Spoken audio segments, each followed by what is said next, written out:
বিশ্বকাপের কথা শুনলে আতঙ্ক একটা প্রতিবারই কেউ না কেউ জিজ্ঞেস করে আমরা কেন পারি না, আমরা কেন পারি না, আমরা কবে খেলবো, কবে খেলবার উত্তর তো আমার দেওয়া আছে, সেটা আমার ওখানে আমি স্টিক করে থাকবো। যেদিন পৃথিবীর সব দেশ খেলবে অথবা যেদিন আমি হোস্ট হব, তার বাইরে আমি কোনোদিন খেলতে পারবো। আমার এখানে ফুটবলের এত জনপ্রিয়তা আছে, এত খেলার মানে ইন্টারেস্ট আছে বিকজ অফ ইস্টবেঙ্গল মোহনবাগান। আমি বলছি ইস্টবেঙ্গল মোহনবাগানকে সবাই দোষ দেয়, আমি এক ফোঁটা দিই না। ইস্টবেঙ্গল মোহনবাগান বাঙালি নিয়ে আর বাঙালি প্লেয়ার নিয়ে ভর্তি করে যদি সব ম্যাচ হারে কেউ মেনে নেবে? ইস্টবেঙ্গল মোহনবাগান ট্রফি জেতার জন্য খেলে। আমি 8টা প্লেয়ার দিয়েছি সন্তোষ ট্রফিতে। যে এই যে সন্তোষ ট্রফি জিতে যে ছেলেগুলো খেলে নিয়ে আসে, তারা কি ইস্টবেঙ্গল মোহনবাগান খেলার মতন যোগ্য নয়? হ্যাঁ, অনেকে যোগ্য, তাই খেলে না কেন? নেয় না। তাই খেপ ফুটবল যখন হয়, যে সমস্ত পাড়ায় হয়, মাঠে তিল ধরনের জায়গা থাকে না, তো এইটা কেন হয়? ফুটবল খেলা মানুষ দেখতে ভালোবাসে, তো ভালোবাসে। যেটা 17 বছরের প্লেয়ার। আমি বললাম তুমি প্র্যাকটিসে আসুনি কেন? বলছি স্যার পরপর তো 3 দিন গেলাম। পরপর 3 দিন গেলাম মানে প্র্যাকটিস তো শিডিউল 5 দিন দিয়েছে। বলছে না, আজকে আমার এজেন্ট বলে দিয়েছে খেলা আছে, যেতেই হবে, আর না গেলে এরপর থেকে আমাকে নেবে না। ফুটবলেও এজেন্ট আছে? এটাই খেপ ফুটবলেই তো এজেন্ট। না, এই ফুটবলের এজেন্ট ফেল করে যাবে ওদের কাছে। টাকার জন্য যুদ্ধ। একটা ফাইনালে উঠলে 5 লাখ 3 লাখ, সেমিফাইনাল ম্যাচে যুদ্ধ হচ্ছে, যুদ্ধ, খালি বোম পড়ছে না, গুলি চলছে না। তুমি তো এখন এই মানে টেবিলে এই প্রান্তে, মানে তুমি অ্যাডমিনিস্ট্রেটরের সাইডটাতে, সেখান থেকে তুমি কি দেখছো? লিগ খেলা বন্ধ, 5 বছর লিগ খেলা বন্ধ, কেস করে খেলা বন্ধ করে রেখেছে। আর বন্ধ শুধু না, তারা আবার তুলিবাই এসব ডিস্ট্রিক্ট না, যখন তখন দেখে নেবো। ও জানেই না সমাজের কত বড় ক্ষতি করছে। আমাদের একটা ওয়েবসাইট ছিল, নর্থ 24 ঘন্টা ওয়েবসাইটটা খুললে দেখা যেত মুর্শিদাবাদের কোথায় শাড়ি পাওয়া যায়, কোন হোটেলে ভালো মদ পাওয়া যায়, কোথায় থাকার ভালো, মানে মুর্শিদাবাদ ট্যুরিজমের বিজ্ঞাপন ছিল। ওটাই আমাদের ওয়েবসাইট। রাজনৈতিক লোক হোক বা প্রশাসক হোক বা বড় অফিসার হোক, এরা সঙ্গে না থাকলে তুমি টাকার জোগান আনতে পারবে না খেলায়। টাকা খেলায় ভালোবেসে কেউ দেয় না। তখন তো উত্তর 24 ঘন্টা মানে অর্জুন সিং মুকুল রায়, তাই না? তা আমি তো এখনও সবাই আছেন কম বেশি, কিন্তু কেউ আমাকে বলে দিক যে 5 টাকা দিয়ে কেউ কোনোদিন হেল্প করেছে? আমি চাইও না। আমি বলি একটু আমাকে মাঠ জোগাড় করে দাও। নিতুদা কার কাছে যেত তখন? কি সুজন চক্রবর্তীর কাছে গেলে ইমামিকে জোগাড় করে দিতে পারতেন? ওনার কথা ইমামি টাকা দিত? তার মানে তো ওনার সঙ্গে নিতুদার রিলেশন খারাপ হয়ে গেল না? এটা তো বাস্তব। অ্যাবসুর্ডলি যেতেই হবে আমাকে, কালকে আরেকজনের কাছে যেতে হবে। তার মানে এই না এই তো পার্থভূমিকের পাশে ছিলেন, আজকে আপনি ওনার পাশে কি করে চলে এলেন? Recent development of match fixing, এইটা তোমরা বুঝতে পারোনি? যে ক্ষমতাটুকু তোমার হাতে ছিল, সেখান থেকে এটা করতে পারলাম না, কোনো আফসোস হয়? হ্যাঁ, আফসোস হয়। যেমন অনেক কিছু করতে পারতাম। কোন যারা ছোট ছোট আন্ডার 10 খেলে, আন্ডার 12-এ খুব ভালো, তারা যখন আমার কাছে আসে, খেলে, এসে বলে যেটু প্র্যাকটিস হয়ে গেছে, একটা ভয় লাগে আমি কতদিন বাঁচবো। ওদের তো দাঁড়াতে এখনো 15টা বছর টাইম লাগে। আমি 15 বছর বাঁচবো তো? নমস্কার, আমি অনিলাভ চট্টোপাধ্যায়, বাংলায় আপনাদের সবাইকে স্বাগত। এখন তো বোধহয় বাঙালির রাত জাগার পালা। মোটামুটি সবারই চোখে একটু একটু করে ঘুম দেখতে পাবেন। সকালবেলা চোখ কচলেতে অফিস যাওয়া, এবং গোটা দিনভর ওই যে একটু ঘুম পাবে, কিন্তু রাত্রিবেলা ফিরে এসে টেলিভিশনের সামনে আবার বসা চাই। কারণ কোনো দিন ব্রাজিল খেলছে, কোনো দিন আর্জেন্টিনা খেলছে, কোনো দিন স্পেন খেলছে, কোনো দিন পর্তুগাল খেলছে। ন্যাচারালি গত কয়েকটা দশক ধরে বাঙালির এটাই অভ্যেস, 4 বছর অন্তর যে উৎসবটা ফিরে আসে সেটা আমরা চেটে পুটে নিই। কিন্তু এই সময়টাতেই প্রত্যেক বছর একটা কিন্তু হাউতাশও বাড়ে, কেন আমরা ওই মঞ্চটায় নেই, আমরা বিশ্বকাপের মঞ্চে কেন পারি না। তবে গত কয়েক বছর ধরে যে আলোচনা শুনতাম, এখন সেটাও হয়তো খানিকটা ফিকে হয়ে গেছে। কারণ আমরা যারা ফুটবল ভালোবাসি সেটা বোধহয় মেনে নিয়েছি আস্তে আস্তে, যে যাই ফুটবল হোক, গোটা পৃথিবী জুড়ে যাই উৎসব হোক, ফুটবল উৎসব হোক, আমাদের বোধহয় সেখানে যাওয়ার কোনো সুযোগই কোনো দিনই হবে না। এটা আস্তে আস্তে আমরা মানতে শিখেছি। সুতরাং যে হাউতাশগুলো আগে শুনতাম সেটা আস্তে আস্তে ফিকে হয়েছে, এটাও সত্যি কথা। কিন্তু সত্যি কথা বলতে, বাস্তবে আপনি যখন দেখেন, ভাবেন যে কেন আমরা পারি না। পারা তো উচিত ছিল। আজকে 48টা দেশ বিশ্বকাপে খেলছে, 24টা দেশ থেকে 32টা দেশ হচ্ছে, 32টা দেশ থেকে 48টা দেশ হচ্ছে, কিন্তু আমরা সেই অনেকটা দূরে দাঁড়িয়েই বিশ্বকাপ দেখি, বা বিশ্বকাপের গল্প শুনি, বা বিশ্বকাপের একটা ওই যে ওয়ার্মটা আছে সেটা নেওয়ার চেষ্টা করি। এবং এই নিয়ে আলোচনা করতে আমি এমন একজনকে দেখেছি যিনি হয়তো আমাদের মতনই ফুটবল খেলা ভালোবাসেন, ফুটবল খেলা দেখতেন, সেখান থেকে আজকে ফুটবল অ্যাডমিনিস্ট্রেটর, খেলাধুলার অ্যাডমিনিস্ট্রেটর, এবং একই সঙ্গে তিনি ভারতীয় ফুটবলটাও খুব কাছ থেকে দেখেছেন অনেকগুলো বছর ধরে।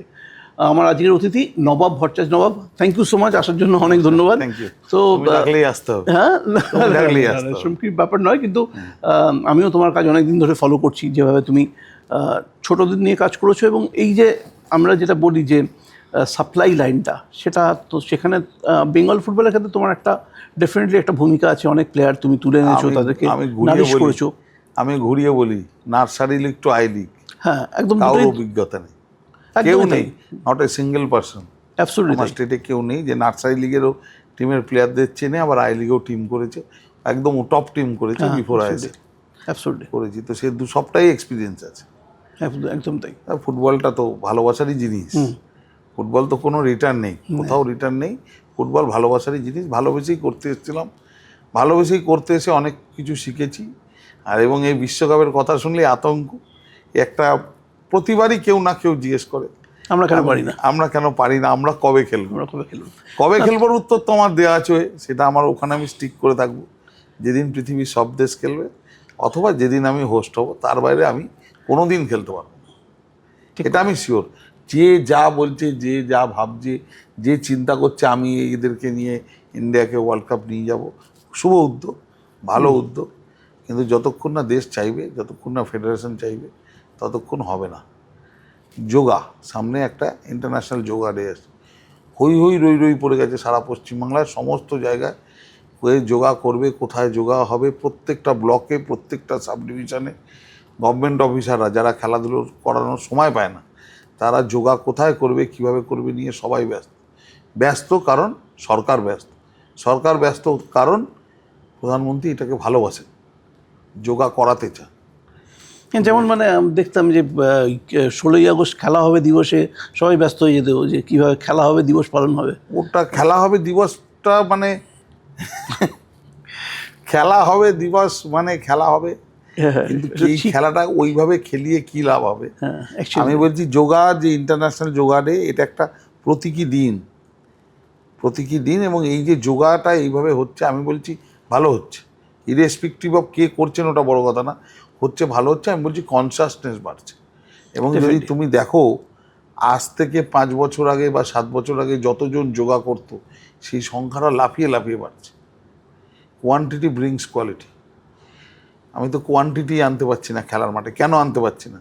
কেউ আলোচনা করবে, ক্রীড়া দপ্তর, শিক্ষা দপ্তর কোনোদিন একসঙ্গে বসবে, আমাকে ডাকুক, আমি সব রাস্তা আছে, করার রাস্তা আছে, কিন্তু কে করবে, কেন করবে? একটা বাচ্চা সকাল 8টায় স্কুলে যাবে, সন্ধ্যেবেলা 5টা, 5:30, 6টার সময় দুঃখতে দুঃখতে বাড়ি ফিরবে।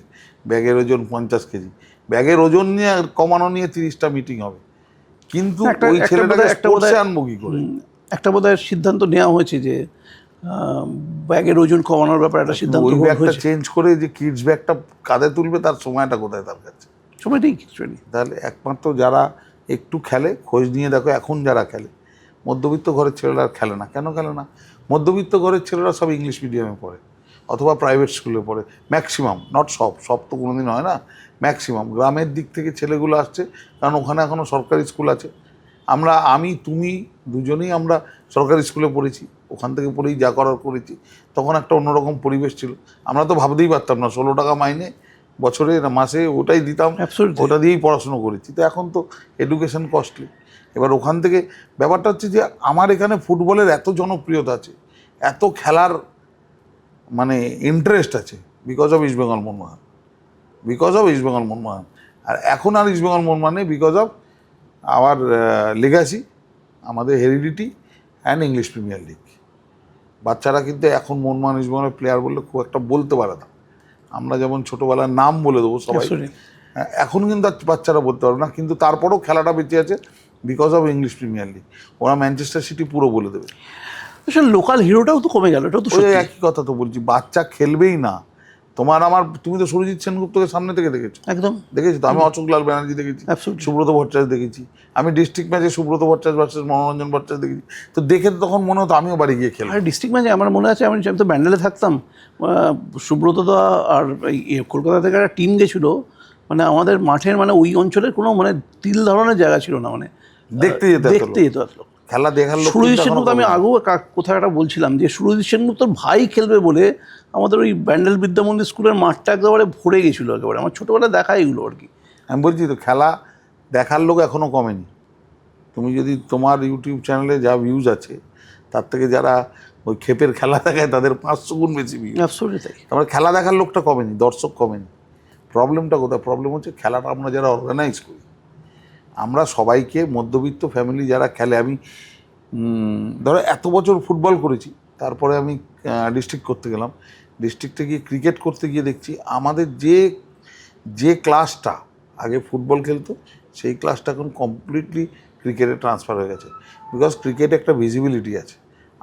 আমরা খেলতাম কিসের জন্যে? আমরা খেলতাম খেলার জনপ্রিয়তায়।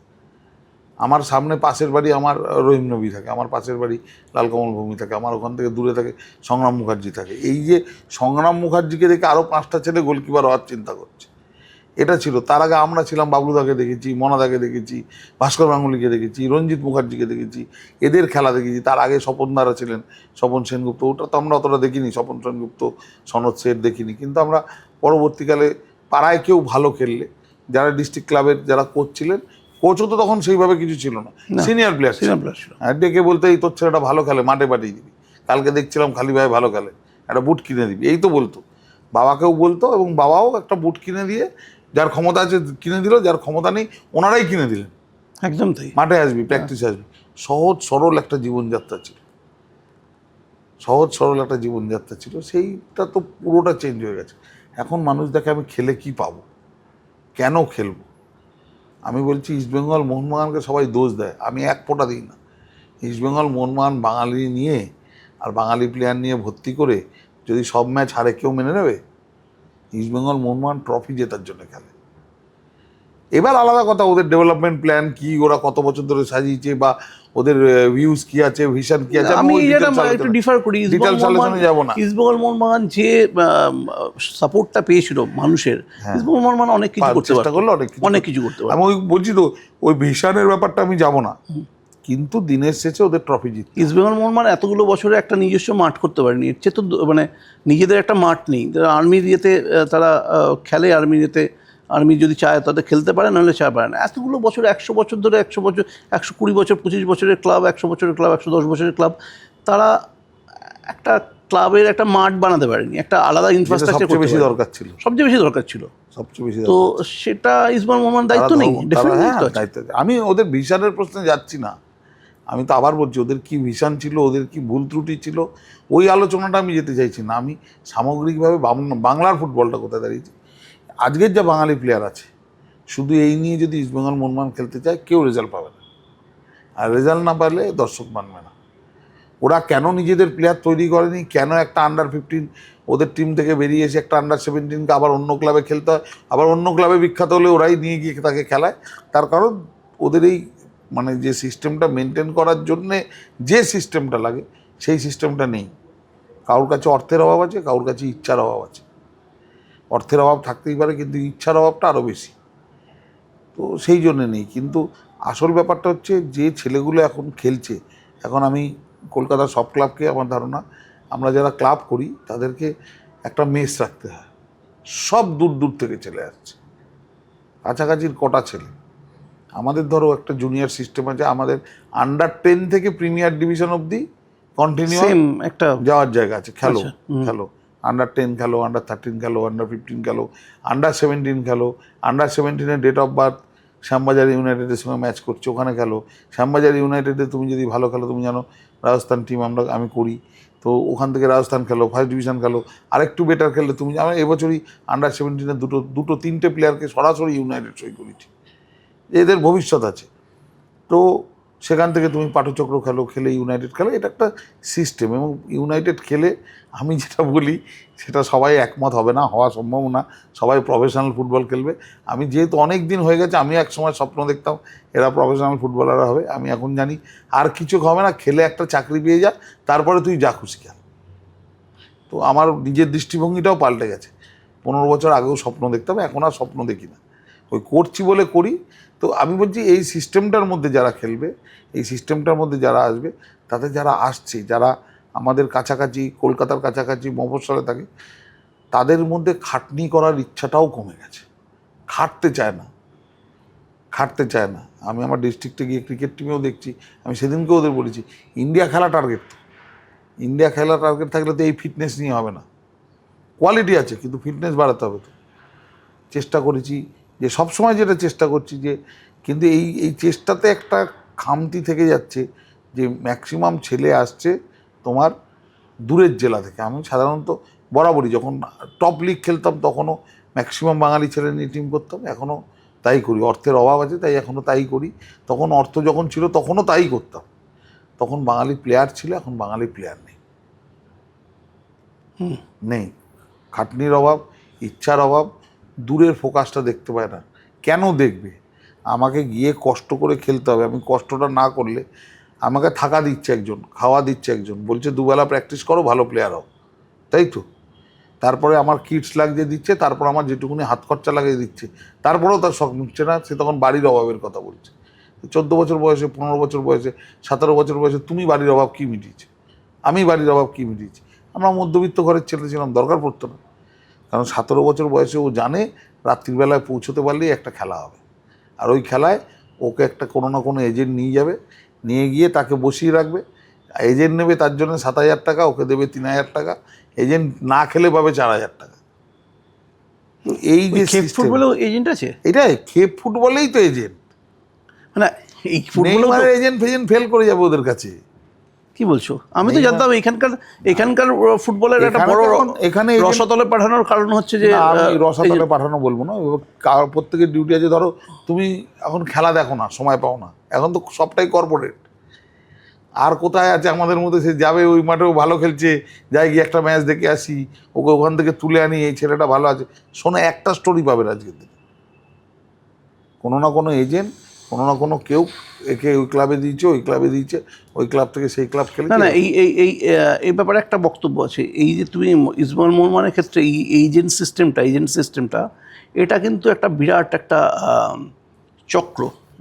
এটা নিয়ে কোনো যেখানে বেশি পয়সা সেখানে চক্র, যেখানে পয়সা নেই সেখানেও এজেন্টরাই বায়োডাটা দিচ্ছে। কত এজেন্ট আছে তোমার কোনো আইডিয়া নেই। তুমি তো মানুষ তো যারা ফুটবল টিম করছে, এটা লাস্ট 10 বছরে এসছে, যারা ফুটবল টিম করছে তারা মালিক কর্পোরেট, তারা টাকা দিয়ে ম্যানেজার রেখে দিয়েছে। ম্যানেজার এজেন্টের প্ল্যান নিতে হবে, ম্যানেজার কোচের প্ল্যান নিতে হবে। কোচ প্রথম বছর এসেই বুঝে যাচ্ছে এদের ফুটবলের, সব তো বিদেশি কোচ, বড় বড় কোচ, বুঝে যাচ্ছে যে এদের নলেজ কতটা। ওর প্লেয়ার, ওর সাপোর্ট স্টাফ, ওর ম্যাসিওর, ওর বাড়ির থেকেও যদি 2টো লোক থাকে সবাইকে একসঙ্গে নিয়ে চলে আসছে, প্যাকেজে চলে আসছে। আগে কি এরকম হতো? অমলদা কোচ, অমলদা তো চেনে সব। প্রদীপদা তো কোচ চেনে, প্রদীপদা তো গড়ের মাঠে ঘোরে, প্রদীপদা তো 4টে টিমের খেলা দেখে। এবার বললেই বলবে অমলদা প্রদীপদা কি বিশ্বকাপ খেলি, যেমন যে এখনও কি বিশ্বকাপ খেলছে। আগে লোকের ইন্টারেস্টটা ছিল, মানুষ খেলা দেখতে যেত, ভালো ফুটবল, ভালো লোকাল হিরোজ সব মিলিয়ে। এখন আমার মানে তুলনাটাও হয়ে গেছে কিসের সঙ্গে? টিভি খুললে চ্যাম্পিয়ন্স লিগ, ছেড়ে দিয়ে ইউনাইটেড ওয়ারি, কে দেখতে যাবে? কিন্তু লোকাল ফুটবলের একটা ভিউজ আছে, লোকাল ফুটবলের একটা। তাহলে তুমি এই যে কথাটা বললে না যে যে ডেফিনেটলি মানে এই যে খেপ ফুটবল যা দেখায় যারা, ঠিক আছে, ফুটবল যারা অর্গানাইজ করে এবং দেখাও যায় ইউটিউবে, lakh lakh view, millions of view, তাটা কেন হয়? কেন হবে না? এই যে তুমি এই ফুটবলটা দেখার লোক আছে তো, কিরম ভাবে খেপ ফুটবল হয়। এবং মানে শুধু তা নয়, তুমি নিশ্চয়ই এটা মানবে যে খেপ ফুটবল যখন হয়, যে সমস্ত পাড়ায় হয়, সে রাসের মাটি বলো, বারুইপুরে বা পুরুলিয়ার কোনো মাঠ বলো, যে কোনো বড় মাঠ, মানে মাঠে তিল ধরনের জায়গা থাকে না, তো এইটা কেন হয়? ফুটবল খেলা মানুষ দেখতে ভালোবাসে তো, ভালোবাসে। আমি তো সেখানে সেটা ওয়ারি এরিয়ান বা ইউনাইটেড এরিয়ান কেন পাচ্ছে না? কেন ওয়ারি এরিয়ান্সের কি আছে? 3 মাসের লিগ, 3 মাসেরও না, ভালো করে বলতে গেলে 2 মাসের লিগ, 2 মাস বাদে 2টো ক্লাবই বন্ধ, আবার তো 9 মাস বাদে। খেলছে কোথায়? গড়ের মাঠে, কল্যাণী স্টেডিয়ামে, নয়াটি স্টেডিয়াম, কল্যাণী স্টেডিয়াম, মোটামুটি একটা ভিড় হয়। বড় টিমের খেলা থাকলে একটু ভালো ম্যাচ থাকলে আরও বেশি ভিড় হয়। কটার থেকে খেলছে, টাইম কটা, দুপুর 3টে থেকে গরমকালে খেলছে। ওই টুর্নামেন্টগুলো কখন হচ্ছে? সব রাত্রিরে। একটা মানে গ্ল্যামারাইজেশন ব্যাপারটার সেটা তো আছে ওখানে। এখানে যেটা অরিজিনাল খেলাটা, প্লাস ওখানে ইচ্ছা মতো বিদেশি এলাও। ওখানে তো কোনো, ওখানে তারপরে তোমার কীরকম টুর্নামেন্টগুলো হয়, আনরেকগনাইজ আনরেজিস্টার্ড টুর্নামেন্ট। কেউ ডিএসের পারমিশন নেয় না, কেউ আইএফের পারমিশন নেয় না। সেখানে সবাই খেলতে যায়, বললে অভাবের প্রশ্ন আসবে। সব রেফারি খেলাতে যায়, রেজিস্টার্ড রেফারি খেলাতে যায়, বললে অভাবের প্রশ্ন আসবে। সত্যি তো ওরা বাঁচবে কী করে? এটাও তো ফ্যাক্ট। ওখান থেকে একটা রোজগার হয় ভালো, সবার চলে। টাকাটা কোথা থেকে আসে? ভাই ভাই সঙ্গ খেলছে, ওই পাড়ায় কোনো একটা লোক আছে, সেই টাকা দিচ্ছে। এবার কিন্তু এটা থাকবে না, সরকার বদল হয়েছে তো এবার তুমি দেখবে পাড়ায় পাড়ায় খেপ ফুটবল কমে যাবে। আর প্লেয়ার কি হচ্ছে, একটা 17 বছরের প্লেয়ার, আমি নাম বলবো না তার, তাকে আমি বলছি ভালো প্রমিসিং প্লেয়ার, আমার চোখে প্রমিসিং। আমি বলছি ছেলেটাকে চেষ্টা করলে ইন্ডিয়া খেলতে পারতো। আমি বললাম তুমি প্র্যাকটিসে আসোনি কেন? বলছি স্যার পরপর তো 3 দিন গেলাম। পরপর 3 দিন গেলাম মানে? তুই বুধ বৃহস্পতি শুক্র 3 দিন এসছিস, শনিবার আসিস তুই কেন? প্র্যাকটিস তো শিডিউল 5 দিন দিয়েছে। বলছি স্যার আজকে হবে না, আজকে আমার খেলা আছে। কী খেলা আছে? আমাকেই বলে দিচ্ছে। বলছে না আজকে আমার এজেন্ট বলে দিয়েছে খেলা আছে, যেতেই হবে, আর না গেলে এরপর থেকে আমাকে নেবে না। কত পাবি গিয়ে? আমি 2,500 টাকা করে দেয়। এজেন্ট তো প্যাকেজে টিম নেয়, সেই প্যাকেজে ওপর থেকে নিচে অবধি প্যাকেজ, এজেন্ট প্যাকেজে টিম নেয়। এজেন্টকে টাকা রাখে দিচ্ছে যে ওই লোকাল টুর্নামেন্টের নাম দিয়েছে, রামবাবু মোদক, শ্যামবাবু পাল, যে নাম দিয়েছে বড় ব্যবসায়ী ওখানকার, সে দিচ্ছে। সে এককালীন একসঙ্গে টিম কিনে নিচ্ছে, বলছে আমি ঠিক আছে, আমি পার ম্যাচ 3 লাখ টাকা করে দেবো, তুমি টিম করে দাও। এবার তোমাকে তার ছবি পাঠাতে হবে, এই দেখো। এই রামবাবু মোদকের অ্যাসপিরেশনটা কি? পাড়ায় চ্যাম্পিয়ন হবে, মাতব্বর হবে, ট্রফি নিয়ে ঘুরবে, পাড়ায় চ্যাম্পিয়ন হবে। তার তো লোকাল গ্ল্যামার। আমি নাম দিয়েছিলাম ওখানে, আমি জিতেছি। এজেন্টকে দিয়ে দিচ্ছে 3 লাখ টাকা বাজেট, ধরে নাও একটা 11 জন বা 12 জন বা 11 সাইড খেলায় 14 জন নিয়ে যাবে, 13 জন নিয়ে যাবে, পারলে 12 জন নিয়ে যাবে, 12, 13, 14 বেশি নেবে না। সেই ছবি পাঠাতে হয়, কোন প্লেয়ার খেলছে, টিভিতে কোন ম্যাচে তাকে দেখা গেছে। এইবার এলো কলকাতা লিগের গুরুত্ব, টিভিতে কোন ম্যাচে তাকে দেখা গেছে। তারপরে কিছু নামকরা প্লেয়ার আছে, তাদেরকে পেলে তাদের জন্য যে কোনো টাকা দিতে রাজি। ইভেন 1 লাখ টাকা পার ম্যাচ দেয়, 1 লক্ষ টাকা পার ম্যাচ। তুমি ভাবতে পারো ফুটবল খেলে পাওয়া যায়? মানে প্লেয়ার পায়? হ্যাঁ, খেপ খেলে পায়। আচ্ছা। আমি কেন খেপ বলবো? আমি বলবো ওটা ওদের জীবিকা। এই যেখানে আমি বলছি যে এখন মানুষ আগে আমি রোজগারের বলছি যে পদ্ধতি, যারা তোমরা মেইন স্ট্রিমের ফুটবলটা চালাও, ঠিক আছে, মানে বা দায়িত্বে আছো, তাও তুমি হতে পারো, অনির্বাণ দত্ত হতে পারে, এই যে খেপ ফুটবল বলছো, এই যে টাকাটা বলছো, এই যে রামবাবু মোদকের কথা বলছো, এদেরকে মেইন স্ট্রিমে আনা গেল না কেন? এদেরকে আনা যেতে পারতো তো। আনা যেতে পারতো বলতে, রামবাবু ধরো ক্যানিংয়ে থাকে, ক্যানিং থেকে ওনার কোনো ইন্টারেস্ট নেই বা সময় নেই যে ধর্মতলায় এসে টিম যে ধর্মতলাই বা কি টিমটা করতে হবে কেন? না, ধর্মতলা না, ক্যানিংয়েই টিমটা করবে। ক্যানিংয়ের টিমটা করতে গেলে এই যে 12 মাসের কিভাবে ফুটবল চলে, ফুটবল সোসাইটি কিভাবে চলে, সেটা সম্বন্ধে তাদের আইডিয়া কম। আমি তো একজনকে, আমার সঙ্গেই একজন আছে মামনি গ্রুপ, তারা একটা সময় তো এই এই এই খেপ ফুটবলেই সব জায়গায় নাম দিত। আকাঙ্ক্ষা কিন্তু ভালোবাসা ফুটবল, আকাঙ্ক্ষা ট্রফি জেতা, অফিসটা ট্রফি দিয়ে সাজানো। কিন্তু এখানে এলে যে একটা গ্রোথ হয়ে যায়, যে সামাজিক গ্রোথ হয়, সেই গ্রোথটা ওরা যেহেতু এসে গেছে তাই বুঝতে পেরেছে। এখন ওরা সেরকমভাবে খেলে না। এখন ওরা চিন্তা করে যে হলদিয়া থেকে 4টে বাচ্চার ছেলে থাকলে তাদেরকে এখানে একটা চান্স দেওয়া হোক, হলদিয়াতে একটা ট্রায়াল করে যেতে পারে, যেহেতু ওরা হলদিয়া বেসড বিজনেস। তো এখন ওদের দৃষ্টিভঙ্গিটা পাল্টে গেছে। এটা সবার ক্ষেত্রে তো সম্ভব না। এরাও ফুটবল ভালোবাসে, এমন না যে এরা ফুটবল না ভালোবেসে করছে। তো এই কিছু কিছু লোক চলে আসবে, কিছু কিছু, আর এগুলো তো দীর্ঘস্থায়ী হয় না, এগুলো দীর্ঘস্থায়ী হয় না, এগুলো পাল্টাতেই থাকে। ক্লাবগুলো তো দীর্ঘস্থায়ী, ক্লাবগুলো প্রতি বছর কিছু না কিছু একইভাবে চলছে বছরের পর বছর। তো সেই জায়গায় দাঁড়িয়ে আমার মানে সবচেয়ে সমস্যার ব্যাপার হচ্ছে যে এই খেপ ফুটবলের যে আকর্ষণটা, সেটা দর্শকের একটা খিদে আছে, তো খেলা দেখার একটা খিদে আছে, সে তো খেলা দেখতে চায়। সে খেলা দেখতে, খেলা না পেলে কি করবে? এখন আর বিশ্বকাপে আজ থেকে 10 বছর, আমার ধারণা 82, তুমিও 82 ওয়ার্ল্ড কাপ, 86 বেশি, মানে 86 বেশি, হ্যাঁ। 82 অল্প অল্প মনে পড়ে, 82 কম মনে পড়ে হ্যাঁ, actually। 86 পুরো মনে পড়ে। ওই শুধু ওই পশ্চিম জার্মানি ভার্সেস ফ্রান্সের খেলাটা খুব, মানে খুব স্পষ্ট মনে আছে আর কি। আর 86 থেকে নীল সাদা নীল সাদা সাপোর্টারই হয়ে গেলাম। সাপোর্টারই হয়ে গেলাম আমরা সবাই। একটা লোককে ভালোবেসে, একটা খেলাকে ভালোবেসে, তাকে ফলো করতে করতে মেসিকে পেয়ে গেলাম। এখনও চিৎকার করে যাচ্ছি ব্রাজিল কিছু করতে পারছে না, দেখ আমরা কি করছি। ওটা কিন্তু মনে প্রাণে আমরা হয়ে গেছি। অ্যাবসলিউটলি তাই। আমার দেশ যে কিছুই খেলে না, আমার দেশ যে কোথাও যায় না, এই কষ্টটা তো আমাদের মনেও আছে। নিশ্চয়ই আছে। বলা মানে শত্রু বাড়ানো, বলে কি হবে? আমার হাতে তো দেশের নীতি নির্ধারণ করার ক্ষমতা নেই। আমি বলছি প্রধানমন্ত্রী যদি, আমাদের বর্তমান প্রধানমন্ত্রী যদি ফুটবলের ব্যাপারে সেরকম উৎসাহী হতেন না, আমার ধারণা ফুটবলে কিছু হতো। কিন্তু উৎসাহিত ছিলেন, মানে ধরো উনি চেষ্টা করেছেন। 2017 বিশ্বকাপ হয়েছে, ওনার কথা হচ্ছে যে উনি দিয়ে দিয়েছেন, কাউকে দায়িত্ব দিয়েছেন। এবার বাকি পুরো সিস্টেমটা তো পচে গলে একদম ধ্বংস হয়ে গেছে। আমাদের বাঙালিদের ফুটবল প্রেম ইস্টবেঙ্গল মোহনবাগানে গিয়ে আটকে গেছে। পাড়ায় একটা ছেলে ভালো খেললে তাকে চিনি না, মাঠে একটা বড় লাল হলুদ বা সবুজ মনোরম পতাকা জড়িয়ে যাচ্ছি, কিন্তু পাড়ায় একটা ছেলে ভালো খেললে তাকে চিনি না।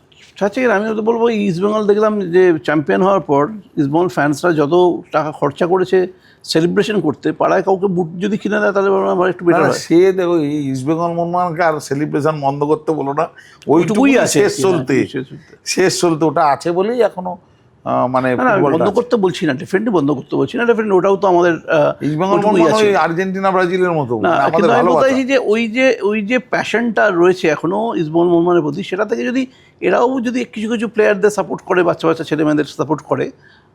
দেখো আমি ফ্যানেরা হেল্প করতে পারে, ফ্যান হেল্প করতে যদি ওদের কোনো ইউথ টিম বা ওরা যদি ফ্যান অনেকগুলো ফ্যান গ্রুপও করে, এটাও করে। ফ্যান গ্রুপগুলো অনেক কাজ করে। আমি মেয়েদের ফুটবল করলাম, ডিস্ট্রিক্ট থেকে প্রথম মেয়েদের লিগ হলো, মোহনবাগান ফ্যান ক্লাব একটা আছে ওখানকার, তারা এসে প্রত্যেকটা টিমকে 2টো করে বল দেবে। না করে, ওরা করে মানে টোটাল জিনিসটা অর্গানাইজ করবে কি? পুরো কনসেপ্টটা হচ্ছে আমরা সারাদিন নিজের কাজ করব, চাকরি করব, ব্যবসা করব, তারপর সন্ধেবেলায় যেটুকুনি সময় পাবো ওইটুকুনি আমি খেলার পেছনে দেবো। ওতে উন্নতি হওয়া সম্ভব না। আর তারপরে আমরা পয়সা দিয়ে কিছু ভালো ভালো লোক এনেছিল আইএসএল ক্লাবগুলো, ওরা একটা রাস্তা দেখাচ্ছে, সেই রাস্তা আমাদের পক্ষে সব ফলো করা সম্ভব না। যেমন তুই বলো।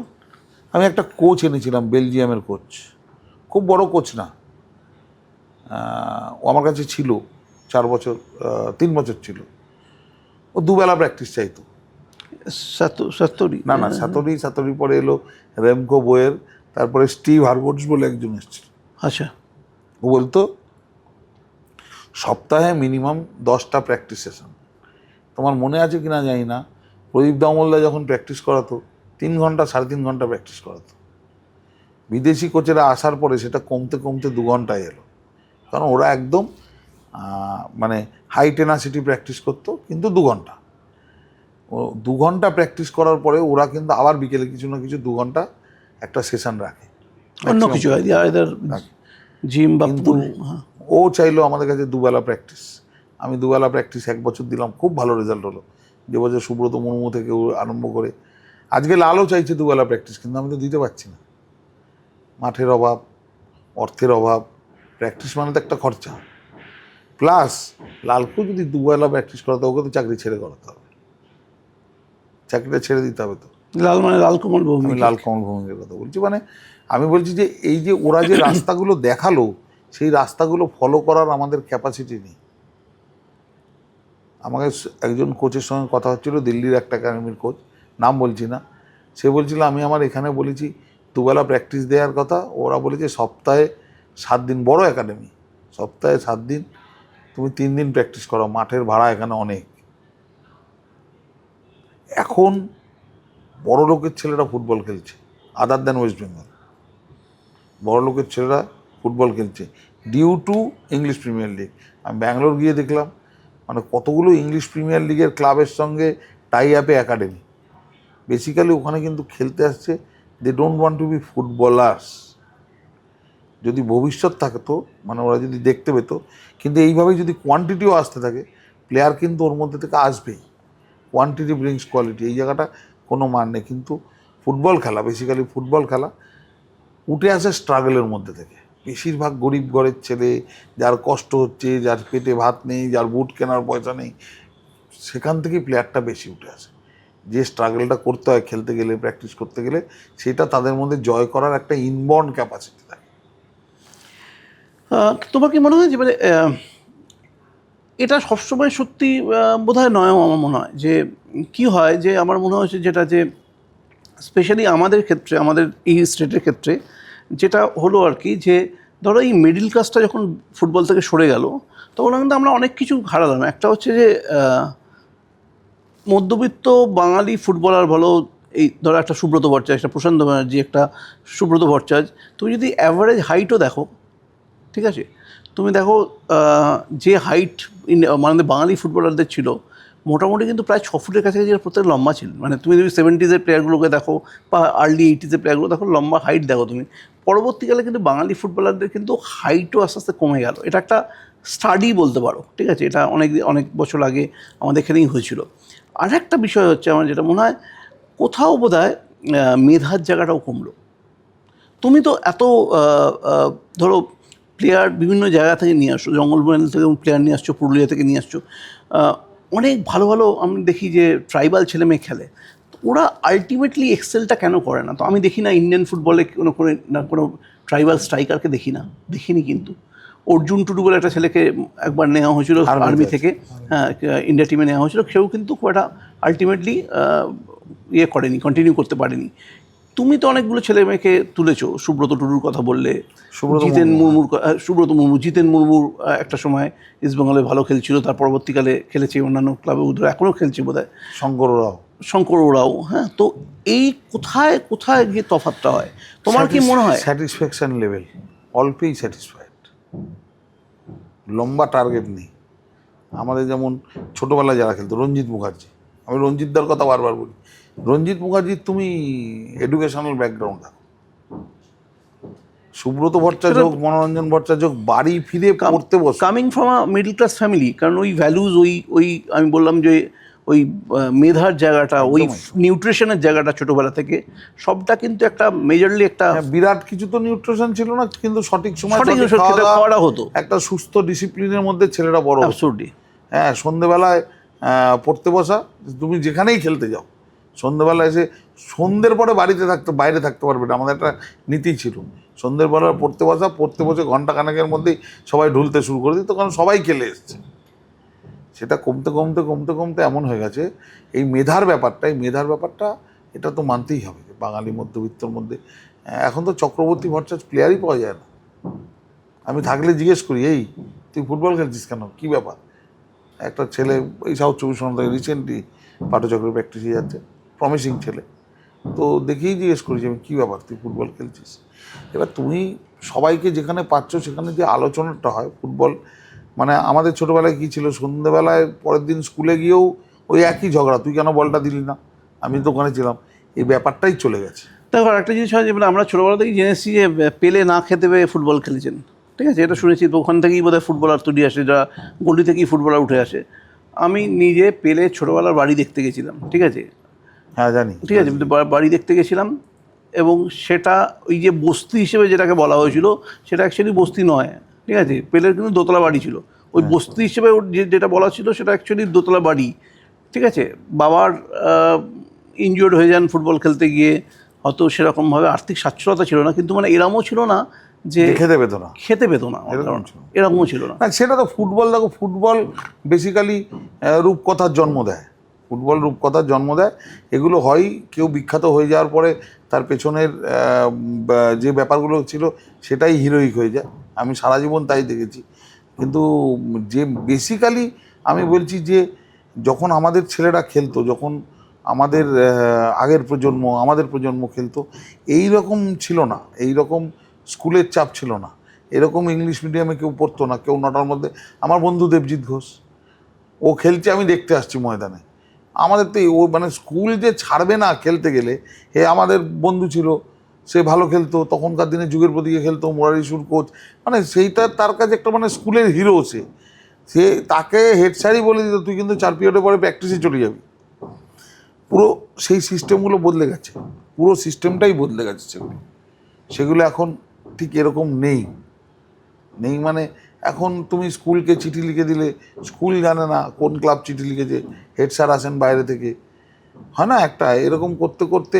আর খেলার জনপ্রিয়তাটাও কমে গেছে গ্রাসরুট লেভেলে। খেলা দেখতেই সবাই দেখেই খুশি, খেলতে যায় না, দেখতে ভালোবাসে। কিন্তু এটা কেন মানে খেলার মধ্যে তো একটা এটা তো খেলার একটা মধ্যে মানে একটা আনন্দ আছে। আমি বলছি না যে এখন আমরা একটা কাদা মাঠে খেলতে চলে যেতাম, এখন কাদা মাঠে কেউ নামে না। আমাদের একটা মানে সোসাইটিটা চেঞ্জ হচ্ছে। আমরা কোথায় খেলতে যেতাম, তুমি কোথায় খেলতে যেত তোমার মা জানে? ওই ডাকতে যেত মাঝে মাঝে, অজয় চক্রবর্তীকে জিজ্ঞেস করবে কোনোদিন দেখা হলে, অজয়দা গোলকিপার খেলতেন আর মা পেছনে দাঁড়িয়ে থাকতো। অজয়দা বলেন যে আমি তো খেলতে পারতাম না, আর গোলকিপার দিয়ে দিত পাড়ায় গেলেই। আর যেই আমি গোলকিপার দাঁড়িয়ে দিলাম আর পেছন থেকে মা এসে রেওয়াজ করতে বসবি চল, রেওয়াজ করতে বসবি চল, আর কতক্ষণ খেলবি, এটাই কনসেপ্ট ছিল তখন আমাদের কাছে। এত তো মানে ওয়ে ছিল না, এন্টারটেনমেন্ট ওয়ে এত ছিল না, হাতে মোবাইল ছিল না, সমস্ত কিছু মিলিয়ে এই যে খেলার প্রতি ভালোবাসাটা। এইবার খেলাটা চলে হচ্ছে জনপ্রিয়তায়। ক্রিকেটের জনপ্রিয়তা প্রচুর, আইপিএলের জনপ্রিয়তা আরও বেশি। ওটা দেখছে আর খেলছে। ক্রিকেটে বিশ্বকাপ খেলছে মেয়েরা, কতক্ষণ কত ঘন্টা টিভিতে ক্রিকেট খেলা দেখায়, আর কত ঘন্টা সারা বছরে টিভিতে ভলিবল দেখায়। তা ভলিবল কেন খেলতে যাবে? দেখতে পাবে তখন তো খেলতে যাবে। আমাদের ছোটোবেলায় কে ভলি খেলেনি? আছে এরকম কেউ ফুটবল খেলেছে ভলি খেলেনি? এখন তো ওই ব্যাপারটা নেই। খেলার জনপ্রিয়তা না, বলছি ইস্টবেঙ্গল মোহনবাগানের জনপ্রিয়তা কমছে। ইস্টবেঙ্গল মোহনবাগানে লোকাল ছেলে খেলছে না, এটা সামগ্রিক কিন্তু পুরোটা মিলিয়ে। এবং লোকাল হিরোজ কমে যাচ্ছে, তাকে ফলো করার লোক নেই। লোকাল হিরোজ থাকলে ওকে ও তো খেলছে ইস্টবেঙ্গল, ওকে দেখে আরও দুটো ছেলে প্র্যাকটিসে যাচ্ছে। তুমি দেখে নাও কল্যাণীতে লাস্ট 10 বছর, আমরা 15 বছর কল্যাণী থেকে কতগুলো প্লেয়ার উঠেছে, তার পিছনে কল্যাণী মিউনিসিপ্যালিটিরও একটা অবদান আছে। এরকম খেলাটা যত আউটস্কার্টসে যাচ্ছে, ওখানে একটা স্কুল ফুটবল হয়। আমার নিজের শহরে কোনো স্কুল ফুটবল হয় না, শ্যামনগরে সমস্ত স্কুল নিয়ে ফুটবল হয় না, করলেও হয়তো টিম করতে পারবে না স্কুলগুলো। আগে তো একটা স্কুল ফুটবল একটা বড় সোর্স অফ স্কুল ফুটবল বন্ধ ছিল। আমি তো তোমাকে বলছি, আমি ইভেন তোমাকে বলছি 2009-10 কত বাঙালি প্লেয়ার, 2011-12 কত বাঙালি প্লেয়ার। ভারতের রন্টি কার্লোসের সঙ্গে তো লাল কমল, অর্ণব মণ্ডল, বরুণ রাও, কত ছেলে খেলার বাঙালি প্লেয়ার। তুমি 2012 থেকে আজকে 2026 এসে দেখো, পয়সা বেশি, ফেসিলিটিস বেশি, সমস্ত কিছু বেশি, খেলার প্লেয়ার নেই। 12-14 বছরে বাংলা থেকে ফুটবল খেলাটা হারিয়ে গেল। ব্যাঙ্গালোরে যত ছেলে খেলছে, বা নর্থ ইস্টে গেলে ওদের তো সকালে স্কুল থাকে, বিকেলটা পুরোই খেলার জন্য বাঁকা থাকে। প্লাস ওরা বর্ন অ্যাথলিট, ওরা খেলাটাকে ভালোবাসে, ওখানে খেলছে। এবং সব জায়গায় খেলছে ইংলিশ প্রিমিয়ার লিগ দেখে, সব খেলাটাই চলছে ইংলিশ প্রিমিয়ার লিগ দেখে। আমাদের যেমন ছোটোবেলায় সবটাই চলতো ইস্টবেঙ্গল মোহনবাগান দেখে। ইস্টবেঙ্গলে খেলে আমাদের এখানকার ছেলেরাও তো দেখছে, তারা কি জায়গা পাচ্ছে না? খেলছে, কিন্তু আমি ওই যে বললাম, যে খেলতে যায় সে, তার স্কুল তো ছুটি হয় 5:30টায়। সেই সমস্যা তো অন্য জায়গাতেও আছে। ধরো পাঞ্জাবের যে ছেলেগুলো উঠে আসছে, তুমি গিয়ে দেখো রঞ্জিত বাজাজের হাত ধরে সব গিয়ে লিভারপুলকে হারাচ্ছে। ধরো রঞ্জিত বাজাজের সঙ্গে কাউ তুলনা করলে হবে না। রঞ্জিত বাজাজের তুমি যখন ওখানে খেলছো, ওর ভেতরে ঢুকে যাচ্ছ, ওর স্কুল, ওর একাডেমি, ওর প্র্যাকটিস টাইমিং, ওর প্র্যাকটিস টাইম ভোরবেলা 5টা থেকে 7টার মধ্যে প্র্যাকটিস শেষ। তারপরে তুমি যাও, খাও দাও, তুমি স্কুলে চলে যাবে, সেখান থেকে ফিরবে আবার বিকেলবেলা, খেলার টাইম ফিক্সড আছে একটা। রঞ্জিত বাজাজের সঙ্গে তুলনা করলে হবে না। আমি জেনারেল যে বলছি, কোয়ান্টিটি ছেলেটা যে আসবে কি করে? খেলার জনপ্রিয়তা, মানে আমি বলছি এটা সম্পূর্ণ কিন্তু টোটাল একটা প্যাকেজ। ইস্টবেঙ্গল মোহনবাগানে বাঙালি প্লেয়ার নেই, পাড়ায় হিরো নেই, কাউকে দেখার মতো নেই। আমি তোমাকে বলছি ইস্টবেঙ্গল মোহনবাগানেরও জনপ্রিয়তা পড়ছে। আজ থেকে 10 বছর আগে যা ছিল, আমি জানি না তুমি এটা জানো কি না। এই যেটা আমাদের লেবুতলা পার্কের পুজো হয়, ওই যে ভেতরটা দিয়ে ট্রাস্ট হাউসের পাশ দিয়ে, তোমার যোগাযোগ ভবনের পাশ দিয়ে রাস্তাটা যেটা দিয়ে হেঁটে শিয়ালদা যায়, ওইখানে আজ থেকে 15 বছর আগে, 18 বছর আগে একটা বোর্ডে প্রতিদিন কলকাতা লিগের খেলার রেজাল্টটা লিখে রাখা হতো। অফিস ফেরতে এত লোক রেজাল্টটা জানতে চাইতো। যখন সান্ধ্য আজকাল আমার নিজের ফোন বন্ধ হতো না। হ্যাঁ, আজকাল খেলার রেজাল্ট খেলা কি হয়েছে তখন দেখাতো না, খেলা দেখাতো না। তো কাগজের পাতা থেকেও কিন্তু খেলা হওয়া, জেলার খেলা হওয়া, অন্যান্য খেলা হওয়া, টেলিভিশন থেকে খেলা হওয়া, দেখার জায়গা নেই তো। এদের এদের তাদের এই টেলিভিশন চ্যানেলগুলোর দায়িত্বও আছে, ওরা দায়িত্ব নিয়ে তাদের দায়িত্ব ছিল না মানে বাংলার খেলা, শিল্প, সংস্কৃতি এগুলোকে বাঁচিয়ে রাখেনি ওরা। বারবার বলি যেটা, মানুষকে বাঁচিয়ে রাখার দায়িত্ব ওরা মমতা ব্যানার্জিকে মেসি ভেবেছে, আর অন্য কাউকে একটা হয়তো অভিষেক ব্যানার্জিকে হয়তো রোনাল্ডো ভেবেছে। হ্যাঁ, হতে পারে। ওদের পুরো ব্যাপারটাই হচ্ছে এখন কর্পোরেটাইজেশন, বলে এটা কি কর্পোরেটাইজেশন বলি না, যেখান থেকে টাকা পাবো তাকে দেখাবো। বাংলা কথা হচ্ছে যে আমাকে মাল দেবে তার জন্য আমি আছি। এক্স্যাক্টলি তাই। হ্যাঁ, আর নইলে ভয় দেখাবো, দুটো। আমার একটা দায়িত্ব আছে, আমার এখন এইসব দায়িত্ব বলে কে দেবে? আমার খরচা দেবে? তুমি মাইনে দেবে? আমি রিপোর্টার পাঠাবো, যাতায়াতের খরচা তুমি দেবে? পুরো সিস্টেমটাই চেঞ্জ হয়ে গেছে। এখানে একটা বড় রোল প্লে করতে পারতো ডিডি স্পোর্টস বা এখন ধরো আমাদের ছোটোবেলা তো কেবল টিভি ছিল না, তখন মনে আছে কিনা তুমি জানি না, দূরদর্শনে চিত্রহার হতো, একবারই হিন্দি গান দেখা যেত। তাই, বুধবার দিন 8টার সময় একবারই হিন্দি গান দেখা যেত। তো ওই যুগের আমরা, আর এই যুগের পরিবর্তনটার সঙ্গে ফুটবলটাও নিজেকে মানিয়ে নেয়নি। আমরাও এই ভিশনটাকে আমরা, এই যে ভলিবলে ধরো পোল্যান্ডের একটা সবসময় ওয়ার্ল্ডের মধ্যে টপ জায়গা থাকে। আমি ভলিবলের মিটিং থেকে এখানে আসছি, কেউ না ভলিবলের ডেভেলপমেন্ট নিয়ে আলোচনা করছে না। ও কেন হয়নি, ও আমাকে চোর বলেছে, ও আমাকে ডাকাত বলেছে, ও কোচ নিয়ে কেন হবে, ও কেন পদত্যাগ করেনি, ওনাকে কে ঢোকাতে চেয়েছিল, এইসবই আলোচনা। আমার খেলা ডেভেলপ করতে চাই, আমি বেঙ্গল থেকে কটা প্লেয়ার ইন্ডিয়া খেলেছে, নিশ্চয়ই আছে, কিন্তু আমি বলছি যারা বেঙ্গল থেকে প্লেয়ার ইন্ডিয়া খেলে তাদের ব্যক্তিগত ক্যালি বেশি, তাই, তাদের পাড়ার ক্লাবের ক্যালি বেশি, ফেডারেশনগুলোর ক্যালি কম। তো আমি বলছি এই যে জিনিসটা কন্টিনিউয়াস, তো এটা তুমি তো এখন এই মানে টেবিলে এই প্রান্তে, মানে তুমি অ্যাডমিনিস্ট্রেটরের সাইডটাতে, তুমি এতদিন ছিলে উল্টো প্রান্তে ছিলে, এখন নিজে একটা ডিস্ট্রিক্ট অ্যাসোসিয়েশনের সেক্রেটারি মধ্যে। তো সেখান থেকে তুমি কি দেখছো, মানে তুমি দেখছো বা তোমার কি মনে হচ্ছে কোন জায়গাটা অ্যাকচুয়ালি সমস্যা? কথা বলতে খুব হতাশ আমি নিজেও খুব হতাশ, কারণ সবসময় মানে খেলা ছাড়া যেগুলোতে কনসেন্ট্রেট করার কথা সেটাতেই সবাই কনসেন্ট্রেট করে, কেউ ভাবে না আমি খেলার ডেভেলপমেন্ট করার জন্য এখানে এসেছি, আমার চেয়ারটা ডেভেলপমেন্টের জন্য। এখানে হচ্ছে চেয়ারটা রেখে দেওয়ার জন্য। চেয়ারটার প্রতি আমার কোনো মোহ নেই যে আমাকেই ওখানে থাকতে হবে আর কেউ না, আমি চাই আমার থেকেও কেউ ভালো আসবে। আমি ডিস্ট্রিক্টে যারা খেলাধুলো নিয়ে প্যাশান নিয়ে কাজ করতো আমি তাদের চিনতাম, যে খেলাটাই করতো। আমি চেয়ারে বসার পর তাদের ডেকে এনেছি বাড়ির থেকে, তাদেরকে বসিয়েছি, তাদেরকে এনে দেখিয়ে আমার ডিস্ট্রিক্টে খেলাধুলো নিয়ে কিছু নড়াচড়া আছে, তুমি দেখতে পারবে, সবাই দেখতে পাচ্ছে সেটা।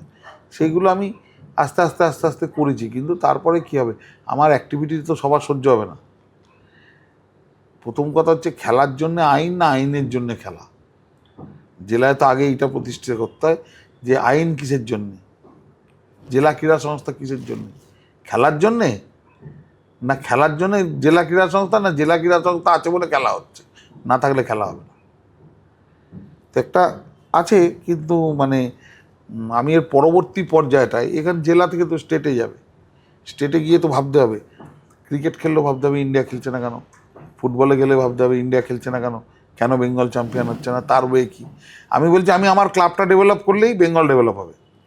আমি দেবো তো, আমি 8টা প্লেয়ার দিয়েছি সন্তোষ ট্রফিতে, 7টা করে প্লেয়ার দিয়েছি সন্তোষ ট্রফিতে। কেন, আমি যদি ডেভেলপমেন্ট আমার ঠিকঠাক হয়, আমার স্কাউটিং যদি ঠিকঠাক হয়, তাদের ট্রেনিং যদি ঠিকঠাক হয়, তাহলে অটোমেটিক সেটা হবে, হতে বাধ্য। সঞ্জয় সেন কোচ থাকলেও হবে, বিদেশি কোচ আনলেও হবে। তারপরে স্টেজটা কেন ওরা ইন্ডিয়া টিমে ঢুকতে পারছে না, ল্যাকিং কি আছে? কোথাও একটা ল্যাকিং আছে, কোথাও একটা ল্যাকিং না থাকলে এটা সম্ভব না। সে আমরা আমাদের, তোমার কি মনে হয় এই যে সন্তোষ ট্রফি জিতে যে ছেলেগুলো খেলে নিয়ে আসে, তারা কি ইস্টবেঙ্গল মোহনবাগান খেলার মতন যোগ্য নয়? হ্যাঁ, অনেকে যোগ্য, তাই খেলে না কেন? নেয় না, তাই না নিলে কি করবে, যখন যার পয়সা থাকবে না। তুমি আফসোসও করবো, আমরা হাউতাসও করবো, বাঙালি ছেলে আমার হাতে নেই তো, তোমার হাতে নেই, কিন্তু আমার দাদা আমি তো সেই জায়গাটা দোষীও করবো তাদেরকে। আমি তো 100 বার দোষী করি, ইস্টবেঙ্গল মোহনবাগানকে দোষী করি না, আমি ছেলেদেরকেও দোষী করি। আমাদের ছোটোবেলায় আমরা একটা কথা বলতাম অনেকদিন আগে, যে ইস্টবেঙ্গল এবং মোহনবাগান যখন দুজন তোকে চাইবে তখনই বড় টিমে যাবে। ইস্টবেঙ্গল মোহনবাগানের প্রতি একটা টান থাকবেই ছেলেদের, থাকবে। ইস্টবেঙ্গল খেলবো, মোহনবাগান খেলবো, ওখানেই প্রতিষ্ঠা পাওয়া যায়, বড় প্লেয়ার হতে গেলে ওখানেই প্রতিষ্ঠা। টানের মধ্যে কোনো অন্যায় নেই, একে প্লেয়ার নেই, তুমি আমাকে বললো আমার মানে one of the best player, একটা ভালো স্ট্রাইকার তো সাহিল হরিজন। সাহিল হরিজন আমার কাছে রেগুলার খেলছিল, হইচই আর কিছু দর্শনীয় গোল করেছে। আমার খুব ভালো প্লেয়ার, দারুণ প্লেয়ার, দারুণ প্লেয়ার। আমি তো এখনো বলছি দারুণ প্লেয়ার। এইবারে কি হয়, এবার এজেন্ট ঢুকে গেল। দারুণ প্লেয়ারকে তো ও ছোটো থেকে চিনতো না, এজেন্ট ঢুকে গেল। এজেন্ট ওকে বোঝানো শুরু করবে, ওর মতো ও বোঝাবে। ও একটা বাচ্চা ছেলে, আমার অর্থের জোর কম, আমার অর্থের জোর বেশি থাকলে একটা কথা ছিল। এবার সেই ছেলেটা ইস্টবেঙ্গল ডাকছে, এজেন্ট অফার এনে দিচ্ছে, মোহনবাগান এনে দিচ্ছে। আমি কিন্তু বুঝতে পারছি এর উপরে ও এখন গেলেও ওকে তো খেলতে হবে কাকে বসিয়ে, একটা ফরেন প্লেয়ার বসিয়ে খেলতে হবে, তো সেই জায়গাটা তো পৌঁছায়নি। আমি যাই হোক যেভাবেই হোক ও ইন্ডিয়া টিমে গেল, খেললো, আরও হইচই। ওই ইন্ডিয়া টিম থেকে ফিরে এসে ও প্র্যাকটিস করছে, কিন্তু ওর এজেন্ট ওকে বোঝাচ্ছে ইউনাইটেড পড়ে থাকলে হবে না। গেল ওর এজেন্টই কথাবার্তা বলে ও ডায়মন্ড হারবারে গেল। ডায়মন্ড হারবারে যাওয়ার পরে আমি একটা জায়গায় সিকিউরিটিটা ওর, আমি সবসময় ওকে যেটা প্রেশার করে করেছি বা যেটা ওকে আমি গাইড করে করেছি সেটা হচ্ছে আগে চাকরি হোক তারপরে সব হবে। চাকরি হয়ে গেছে, রেলে চাকরি করে, চিত্তরঞ্জনে চাকরি পেয়েছে, গ্রুপ সি, ভালো চাকরি, ভালো ছেলে। এবারও চলে গেল ডায়মন্ড হারবারে। এবার হিসাব করো কতদিন কোনো ম্যাচ খেলে না, লাস্ট ম্যাচ কবে খেললো আর এখনো পর্যন্ত। অথচ একটা ট্রিমেন্ডাস পোটেন্সিয়াল স্ট্রাইকার। ও যদি 2 বছর আরও এখানেই খেলতো না, এখন তোর অভাবও নেই, অভাবটাও চলে গেছে, আরও 2 বছর যদি এখানে খেলতো। ওকে তো নিতেই হবে, আজ না হলে কাল নেবে। আর যেদিন নেবে সেদিন থেকে ওখানে ওকে সবসময় ভাবতে হবে ও যখন ওপরে গিয়ে খেলবে ওকে একটা বিদেশি স্ট্রাইকারকে বসিয়ে খেলতে হবে, সেই কোয়ালিটিতে পৌঁছতে হবে। তো তার জন্য তো সময় লাগবে। হাতে প্লেয়ার নেই, এজেন্টদের মানে এজেন্টদেরও ফুটবল বুদ্ধি সীমিত। আমি বলি বড় টিমে তো প্রতিষ্ঠা পাওয়া এত সোজা না। আমার খুব এক্সপেকটেশন ছিল হয়তো। আমি ওই রসাতলে শব্দটা ব্যবহার করেছিলাম খুব মানে জেনেই, মানে কনসাস হয়েই জয় করেছিলাম। মানে যে অ্যাক্টিভিটিগুলো আমরা জানি বা শুনি বা যে অ্যাডজাস্টমেন্টগুলো এরা করে বিভিন্ন ম্যানেজমেন্টগুলোর সঙ্গে, সেটা তো আমাদেরও জানা খানিকটা। না, ব্যাপারটা হচ্ছে কি, আমাকে ধরো ওর মা বাবা সবাই খুব সাপোর্ট করে, কিন্তু আমি যদি ওকে 2 বছরের কন্ট্রাক্ট করাই বা 3 বছরের কন্ট্রাক্ট করাই সবারই কিন্তু মনটা খারাপ হয়ে যেত। আমি বলছি যাওয়ার জন্য তো সময় লাগে না, যাওয়াটা তো যখন তোকে ও খুব চাইবে, আনোয়ারকে যখন ইস্টবেঙ্গল খুব চাইলো তার জন্য তো যত টাকা ট্রান্সফার ফি দরকার দিল তো তা সেই জায়গাটা তুই পৌঁছে যা না। তুই ওইটা চিন্তা না করে কবে আমাকে ডাকবে। এক্সিলেন্স, ওই তোমার 3 ইডিয়টসের একটা ডায়লগ আছে না, বেটা কাবিল বানো, কাবিল বানো তো কামিয়াবি তো জাত মারকে সালা পিছে দৌড়ে। ওইটাই হলো আসল কথা। সব ট্রেডে তাই, পৃথিবীর সব ট্রেডে তাই। নিজেকে যোগ্য তৈরি করো, বাকি ছেড়ে দাও, দেখা যাবে। তো এইখানে একটা গ্যাপ হয়ে যায়, এবং গ্যাপটা যতদিন হচ্ছে বেড়ে যাচ্ছে। মানে সাহিলকে আমি প্রথম দেখে, ও পাটচক্র খেলেছিলাম এবং একটা কথা বলেছিলাম, তুমি যদি খেপ না খেলো তোমাকে আমি সেকেন্ড ডিভিশন আই লিগ খেলার সুযোগ দেবো। এবং ও অক্ষরে অক্ষরে কথাটা রেখেছিল। ও খেপ খেলতে যেত না। ও অশোকনগরে পলদার কাছে প্র্যাকটিস করে, পলদার ওখানেই ও প্র্যাকটিস করে বড় হয়েছে। একটা দিনও কোথাও কেউ বলতো না ডিস্ট্রিক্টে ম্যাচ খেলে, কিছু তো খেলতেই হবে। এখনও আমি বলি তুই ডিস্ট্রিক্টে ম্যাচ খেলতে হবে, তো খেলার মধ্যে থাকতে হবে। তো ও ঠিক দেখো সেকেন্ড ডিভিশনে চান্স পেয়ে হায়েস্ট করার, সেকেন্ড ডিভিশন আই লিগে ও জয়েন্ট হায়েস্ট করার হয়ে গেল। পরের বছর, সেই বছরই লাস্ট ম্যাচে লাগলো, আমি নিয়ে গিয়ে অপারেশন করালাম, 6 মাস 7 মাস বাড়িতে যাচ্ছিল, ঘুরে এসে আবার সেকেন্ড ডিভিশন হাই লিগে সেকেন্ড হায়েস্ট করা। তার মানে এই ছেলেটার মধ্যে একটা এবার তুমি দেখো 1 বছর খেলার মধ্যে নেই, 1-1.5 বছর হয়ে গেল খেলার মধ্যে নেই। এখনও ও ডায়মন্ড হারবারে আছে, ওকে যদি ছেড়ে দেয়, ইস্টবেঙ্গল ডাকবে, মোহনবাগান ডাকবে, কী করবে গিয়ে? আবার যদি বসে যায়, আরও যদি 2 বছর বসে যায়, কোথায় যাবে তারপরে? আর বসলে তোমার মরচে পড়বেই খেলায়, বসলে মরচে পড়বে। অথচ ট্রিমেন্ডাস পোটেন্সিয়াল স্ট্রাইকার। অনেক দিন বাদে একটা বাঙালি স্ট্রাইকার ছিল যাকে অসীম বিশ্বাস, দীপেন্দ্র বিশ্বাসের সঙ্গে তুলনা করা যেত, এবং সেরকম গ্রোথটা হচ্ছিল। আরও 1-2 বছর, যাই হোক, একটা ভালো যে ওর একটা চাকরি হয়ে গেছে, ভালো মধ্যবিত্ত বাড়ির ছেলে, বাবা মার অসম্ভব প্রচেষ্টা আছে, খাওয়া দাওয়া প্রত্যেকটা দিকে বাবা মার অসম্ভব যত্ন আছে। এই সব কিছুর মিলিত ফল সাহিল হরিজন। কিন্তু ওর ক্যারিয়ার গ্রাফটা অনেক উঁচুতে হতো, ও যদি আই লিগ তো এরকম একটা প্লেয়ারের এই এই জায়গা থেকে বেরোবার রাস্তা কি? তুমি 2 বছর পরেও যদি তোমার ও ইউনাইটেডে খেলে যখন ইস্ট বেঙ্গল মোহনবাগানে যেত তখনও বিদেশি প্লেয়ারটাকেই খেলাতো। ইস্ট বেঙ্গল মোহনবাগান না, ওকে আগে আই লিগে একটা, ধরো আই লিগে একটা টিম খেলে ওকে রেগুলার, দেখো কিবুও তো বড় কোচ, কিবুর কাছে কি অপশানস ছিল, কি অপশানস ছিল, কিবু নিশ্চয়ই সুযোগ পেলে খেলাতো, আমি বিশ্বাস করি। কিন্তু কিবুর কাছে নিশ্চয়ই অপশান ছিল না, ওর থেকে বেটার স্ট্রাইকার ছিল, ওর থেকে মোর এক্সপিরিয়েন্স স্ট্রাইকার ছিল। ওকে ও আরেকটু সময় নিতে পারতো, হি ইজ টু ইয়ং, একদম বাচ্চা ছেলে, 21 বছর 20 বছর বয়স, 20+, টু ইয়ং। তুমি যদি একটা প্লেয়ারের টপ ফর্ম ধরো তাহলে 26, 27, 28, 29, 30, 31, 32 এই 6 বছরের মধ্যে 4 বছর থাকে টপ ফর্ম। ওর হাতে এখনো 6টা বছর সময় আছে। আমিও চাইবো না সারা জীবন ইউনাইটেড কেন খেলি, হি নিডস টু আর্ন মানি। না আমি ইউনাইটেড বলে বলছি না, আমি বলছি কোনো একটা অ্যাভারেজ সাইল হরিজনের মতো একটা প্লেয়ার যে হয়তো ধরো তোমার এখান থেকে অনেক ছেলে মেয়ে ভালো খেলেছে, তারা যদি ইস্টবেঙ্গল মোহনবাগান না খেলছে, তো প্রভাত লাকড়া খেলছে, তো রেগুলার খেলছে, তো সেটাই আমি বলছি আমার বক্তব্য, যে এরা যদি না সুযোগটাই পায়, আলটিমেটলি ধরো একটা প্রভাত লাকড়া সুযোগটা পেয়েছে, খেলছে না।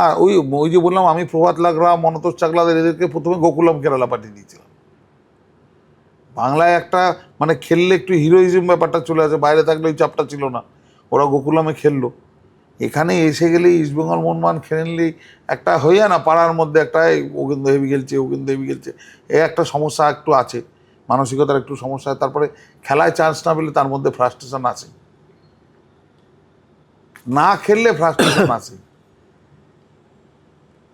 আমার পজিশনে কত প্লেয়ার আছে, কি প্লেয়ার আছে, এগুলো একটু জানি না। আমার সামাও মনে হয় যে ইস্টবেঙ্গল মোহনবাগানের ক্ষেত্রে, দুটো ক্লাবের ক্ষেত্রেই বলছি, যে আমি দেখেছি অনেক সময় যদি ট্যালেন্টের 19-20 হয়, যে যদি একটা অন্য রাজ্যের প্লেয়ার, এখন তো বিদেশি স্ট্রাইকার আগে তো এতটা ছিল না, অন্য রাজ্যের প্লেয়ার যদি 19-20 ট্যালেন্টের ডিফারেন্স হয়, যদি আমি দেখেছি এই ক্লাবগুলো অদ্ভুতভাবে 19-এর প্লেয়ারটাকে খেলায়, 19-এর প্লেয়ারটাকে খেলায়, যদি ওটা 20 প্লেয়ারটা বাঙালি প্লেয়ার হয়, জানি না কেন এটা হতে পারে, তার অ্যাটিটিউড দায়ী হতে পারে। ইনসাইড দ্য ড্রেসিং রুমও কী হয় তুমিও জানো না, আমিও জানি না, তার অ্যাটিটিউড দায়ী হতে পারে, কোচের কোনো রিজার্ভেশন থাকতে পারে, কোচেরও কোনো বক্তব্য থাকতে পারে। বাঙালি হলেই যে সে ভালো তা তো হতে পারে না। আমি একটা ছেলে এবছর ইস্টবেঙ্গল সই করিয়েছে, আমরাই খুঁজে এনেছিলাম, আমাদেরই প্লেয়ার ছিল, শ্রীনাথ বলে। না আমার বক্তব্য হচ্ছে না, তুমি একটা জিনিস বলো যে আজকে ইস্টবেঙ্গল মোহনবাগান তো বহু বাঙালি প্লেয়ারকে নিয়ে সাকসেস পেয়েছে, গোটা দেশের সেরা হয়েছে, হঠাৎ কি এমন হলো এত অ্যাটিটিউড চেঞ্জ হয়ে গেল? যে বলি আমি বলছি, লালকমল ভৌমিক যখন খেলাটা শুরু করেছে, ওর উপরে প্লেয়ারটা পাচ্ছে দুলাল বিশ্বাস। ড্রেসিং রুমে দুলাল বিশ্বাসের সঙ্গে তুমি যদি থাকো, ড্রেসিং রুমে দুলাল বিশ্বাস কিন্তু আলাদা, ড্রেসিং রুমে জয়ন্ত সেন কিন্তু আলাদা, একদমই আলাদা, একদম আলাদা। হ্যাঁ, অর্ণব মণ্ডল আলাদা, অর্ণব লাল ধরে দীপক মণ্ডল আলাদা। যারা জানে তারা জানে যে এই ধরো তুমি চুপচাপ দেবব্রত রায় 6টা আই লিগ জিতেছে ডেমপোর হয়ে, দেবব্রত রায়কে কিন্তু সবচেয়ে মানে টানা ইন্ডিয়া খেলেছে বাবা উঠানের টাইমে, অনুপম সরকার টানা ইন্ডিয়া খেলেছে।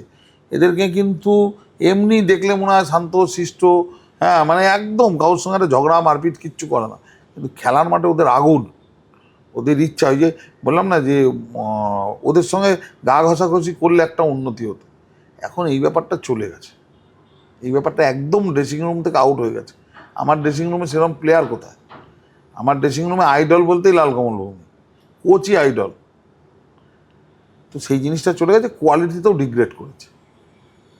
এই আসল কথাটা দিক থেকে মুখ ঘুরিয়ে নিলে হবে না, মেধাতে ডিটোরিয়েট করেছে বলেই কোয়ালিটিতে ডিটোরিয়েট করেছে। কোন পাসটা কোথায় করা যায় ওই চিন্তা ভাবনাটা যার বেটার সে তো বড় প্লেয়ার, তাই না? মেধা ডিটোরিয়েট করা মানে ওটার এফেক্ট তো ফুটবলে সরাসরি পড়বে। ফ্র্যাকশন অফ সেকেন্ডে ঠিক করতে হবে বলটা তুমি কোথায় দেবে, কোথায় দিলে বেটার হতো, তো মেধাতে ডিটোরিয়েট করেছে। তুমি তো একটা সময় ধরো যখন ইউনাইটেড ক্লাব চালিয়েছো, ঠিক আছে, ইউনাইটেড চালিয়েছো, একটা সময় তোমরা আইএসএল খেলার প্রায় দোরগোড়ায় ছিলে, মানে ধরো আই লিগ খেলছো, সেখান থেকে টপ লিগে খেলার, টপ লিগে 4 নম্বর, ফেডারেশন কাপে সেমিফাইনালিস্ট, তখন তোমাদের ডুরান্ড চ্যাম্পিয়ন, স্পন্সর পাচ্ছ, তখন সেটা প্রয়াগ ইউনাইটেড, তোমাদের প্রয়াগ ছিল তোমার স্পন্সর, তো ডেফিনেটলি অনেক অর্থও পেয়েছো সে সময় তোমরা অ্যাজ এ স্পন্সরদের কাছ থেকে।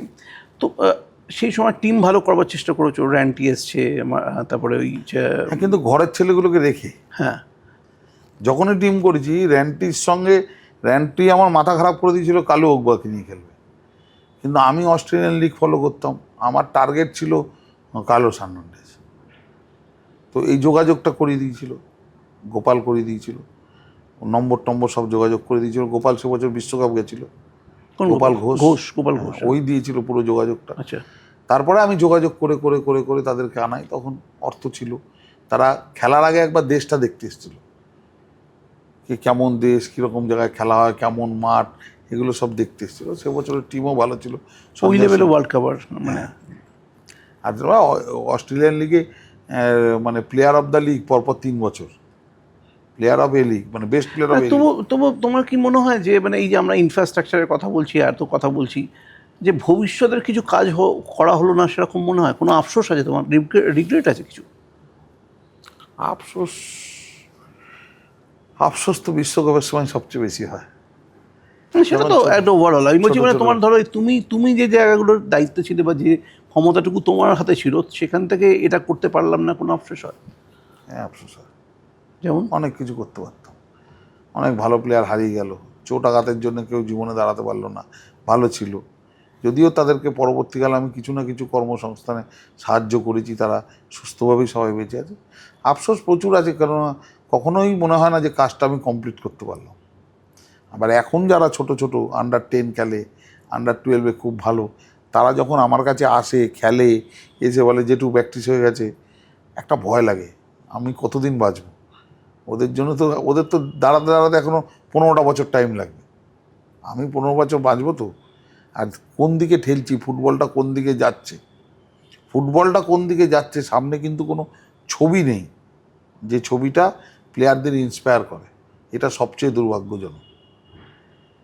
না ধরো মানে তুমি এই যে একটা সিস্টেম তৈরি করেছো, যে একটা কোথাও একটা গ্রাসরুট ডেভেলপমেন্ট, সেখান থেকে অ্যাটলিস্ট অন্তত তোমার মতো সাপ্লাই লাইনটা একটা ঠিক আছে, মানে পরপর যেভাবে সেটা একটা তুমি একটা সিস্টেম তৈরি করেছো।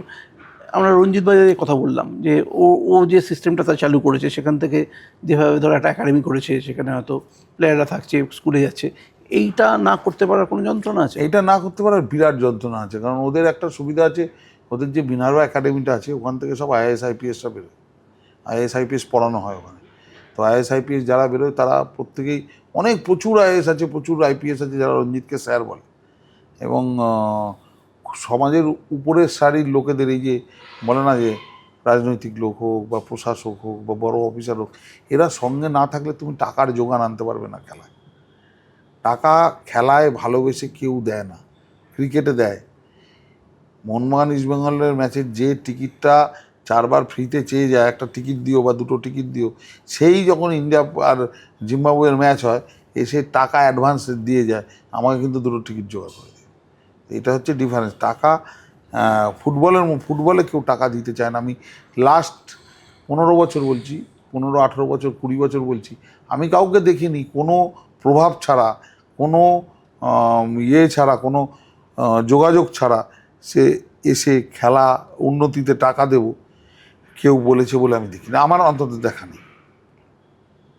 কাউর হেল্প লাগে, বড় ক্লাব হলে তাদের পেছনে তো বিশাল মানুষের জনসমর্থন আছে, তাদের জন্য রাজনৈতিক নেতারা চিন্তা করবে, এটাই খুব স্বাভাবিক। কিন্তু আমাদের মতো তুমি পাওনি কোনো পলিটিক্যাল সাপোর্ট? ধরো আমি কাউকে পাইনি। পার্থভৌমিক ছিল, পার্থভৌমিকের সঙ্গে আমার খুব সম্পর্ক ভালো, আমি কোনোদিন 5 পয়সার হেল্প পাইনি, 5 টাকার হেল্প পাইনি।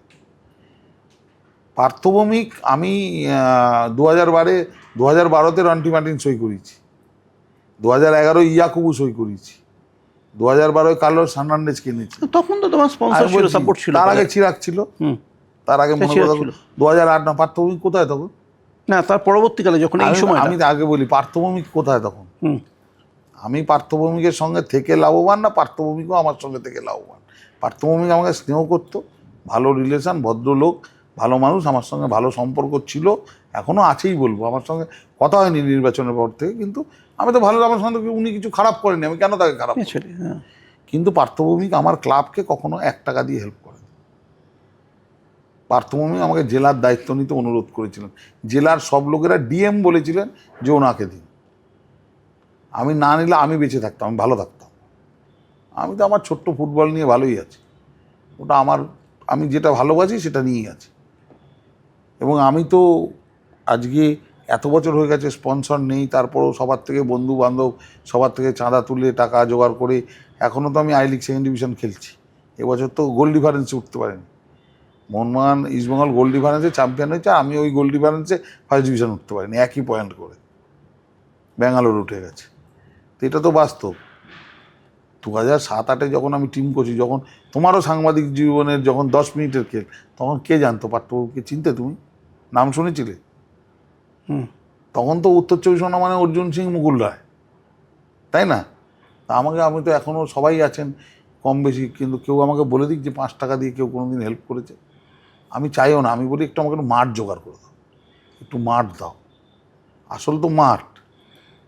আমি যদি কোনো নেতার কাছে গিয়ে থাকি, সেটা গেছি আমি শুধুমাত্র, জেলার কোনো মাঠ নেই, জেলার নিজস্ব মাঠই নেই, 1938 সালের সংগঠন।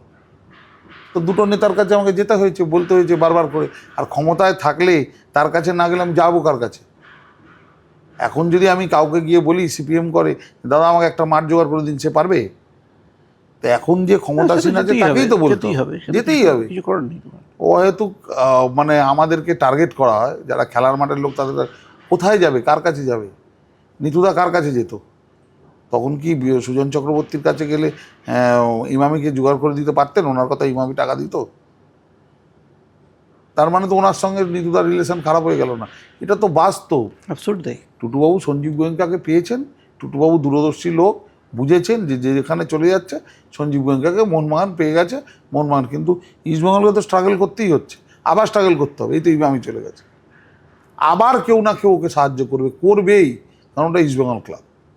কিন্তু এই যে ইন বিটুইন যে টাইমটা, নিতুদাকে কত পরিশ্রম করতে হচ্ছে, কত লোকের পায়ে ধরতে হচ্ছে, কত গালাগালি খেতে হচ্ছে। কত গালাগালি তো ছেড়েই দাও। চ্যাম্পিয়ন হলে কোচের ক্রেডিট, প্লেয়ারদের ক্রেডিট, কিন্তু টাকা নেই, ক্লাবে দুরবস্থা, জোগাড় করতে পারছে না 100%। আর এখন তো সোশ্যাল মিডিয়া হয়ে গেছে, সবাইকেই মেলাইন করা যায়। আমি যদি কালকেই সোশ্যাল মিডিয়ায় লিখে দিই, অনিলবাবু চট্টোপাধ্যায় চোর, আপনারা জানতেন না, 50টা লোক দাঁড়িয়ে যাবে, বলে আপনি এতদিনে জানলেন? আমি তো জানি, কবে থেকে জানি। আর হ্যাঁ, কেউ বলবে না। আর যে অরিজিনাল জানে যে অনিলবাবু চট্টোপাধ্যায় কোনো চোর, কোনোদিন চোর হতে পারে না, সে ওখানে কিছু লিখবেই না। তাকে ব্যক্তিগত আক্রমণ হবে, তাকে ব্যক্তিগত আক্রমণ হয়ে যাবে। তো এটা তো এখন সোশ্যাল মিডিয়া ট্রেন্ড। এবার তুমি এটার বাইরেও থাকতে পারবে না, তো না, তুমি you cannot stay out of social media, absolutely থাকতেই হবে তোমাকে। তো আমরা যারা খেলার মাঠের লোক, আমরা যারা খেলার মাঠটা করি, আমাদেরকে প্রভাবশালী লোকের কাছে যেতেই হয়। কারণ মদনদার ভাষায় যেটা ছিল, ওটাই আমি মানে, আমরা অভাবশালী, অরিজিনাল অভাবশালী আমরা, সব কিছুতে অভাব। তো প্রভাবশালী লোকের পেছন পেছন আমাকে ঘুরতেই হবে, যেতেই হবে। আমাকে কালকে আরেকজনের কাছে যেতে হবে। তার মানে এই না এই তো পার্থভূমিকের পাশে ছিলেন, আজকে আপনি ওনার পাশে কি করে চলে এলেন? আরে ভাই, ওখানেও আমি গেছিলাম কোনো খেলার দরকারে। আমার ব্যক্তিগত লক্ষ্মীর ভাণ্ডার, আমার মার অ্যাকাউন্ট নেই, আমার বউয়ের অ্যাকাউন্ট নেই, স্বাস্থ্যসাথী নেই, আমি কোথাও গভর্নমেন্টের টেন্ডার নিইনি, রাস্তা করিনি, প্রমোটিং করিনি, একটা পয়সার কোনো জায়গা থেকে কোনো আমার ইনভলভমেন্ট নেই। কেউ কোনো নেতা বলে দিতে পারবে যে ওকে আমি এটা করে দিয়েছি? আমাকে 10 বার যেতে হয়েছে। আমি যে নেতাকে আমি পছন্দ করি না, তার কাছেও 10 বার যেতে হয়েছে, দাদা একটা মাঠ করে দিন না, দাদা একটা মাঠ দিন না। মাঠের জন্য, মাঠ তো আমার ক্ষমতায় হবে না।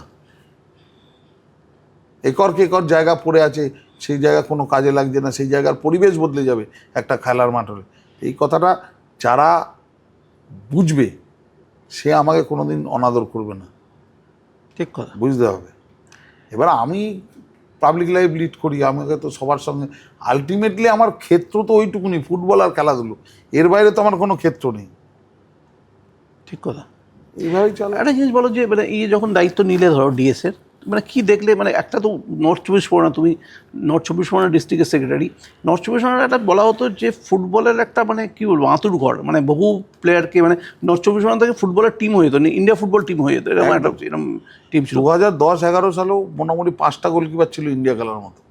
সংগ্রাম মুখার্জি, সুব্রত পাল, অরিন্দম ভট্টাচার্য, সন্দীপ নন্দী ছেড়ে দাও বর্ধমান, অভিজিৎ মণ্ডল, এই লাইনটা দিয়ে আমি বলছি, সুভাশিস রায়চৌধুরী, হ্যাঁ মোটামুটি লাইন দিয়ে যা গোলকিপার ছিল, 4টে গোলকিপার ইন্ডিয়া, 4টেই চলে আসবে। অভ্রমণ্ডল, হ্যাঁ অভ্রমণ্ডল, সবই নর্থ চব্বিশ পরগনা, এইটুকুনি জায়গার মধ্যে। তো আমি বলছি না, সেই যে আমি যখন গেলাম বেসিক্যালি তখন খেলা বন্ধ, লিগ খেলা বন্ধ, 5 বছর লিগ খেলা বন্ধ।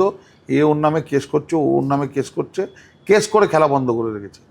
আর বন্ধ শুধু না, তারা আবার তুলিবাই এসব ডিস্ট্রিক্ট না যখন তখন দেখে নেবো। ও জানেই না সমাজের কত বড় ক্ষতি করছে, এত বড় মূর্খ, এত বড় কালিদাস। কালিদাস তো গাছের ডালে বসে ডাল কাটছিল, ও গাছের ডালে বসে একজনকে অর্ডার দিয়েছে গাছটাই কেটে ফেল।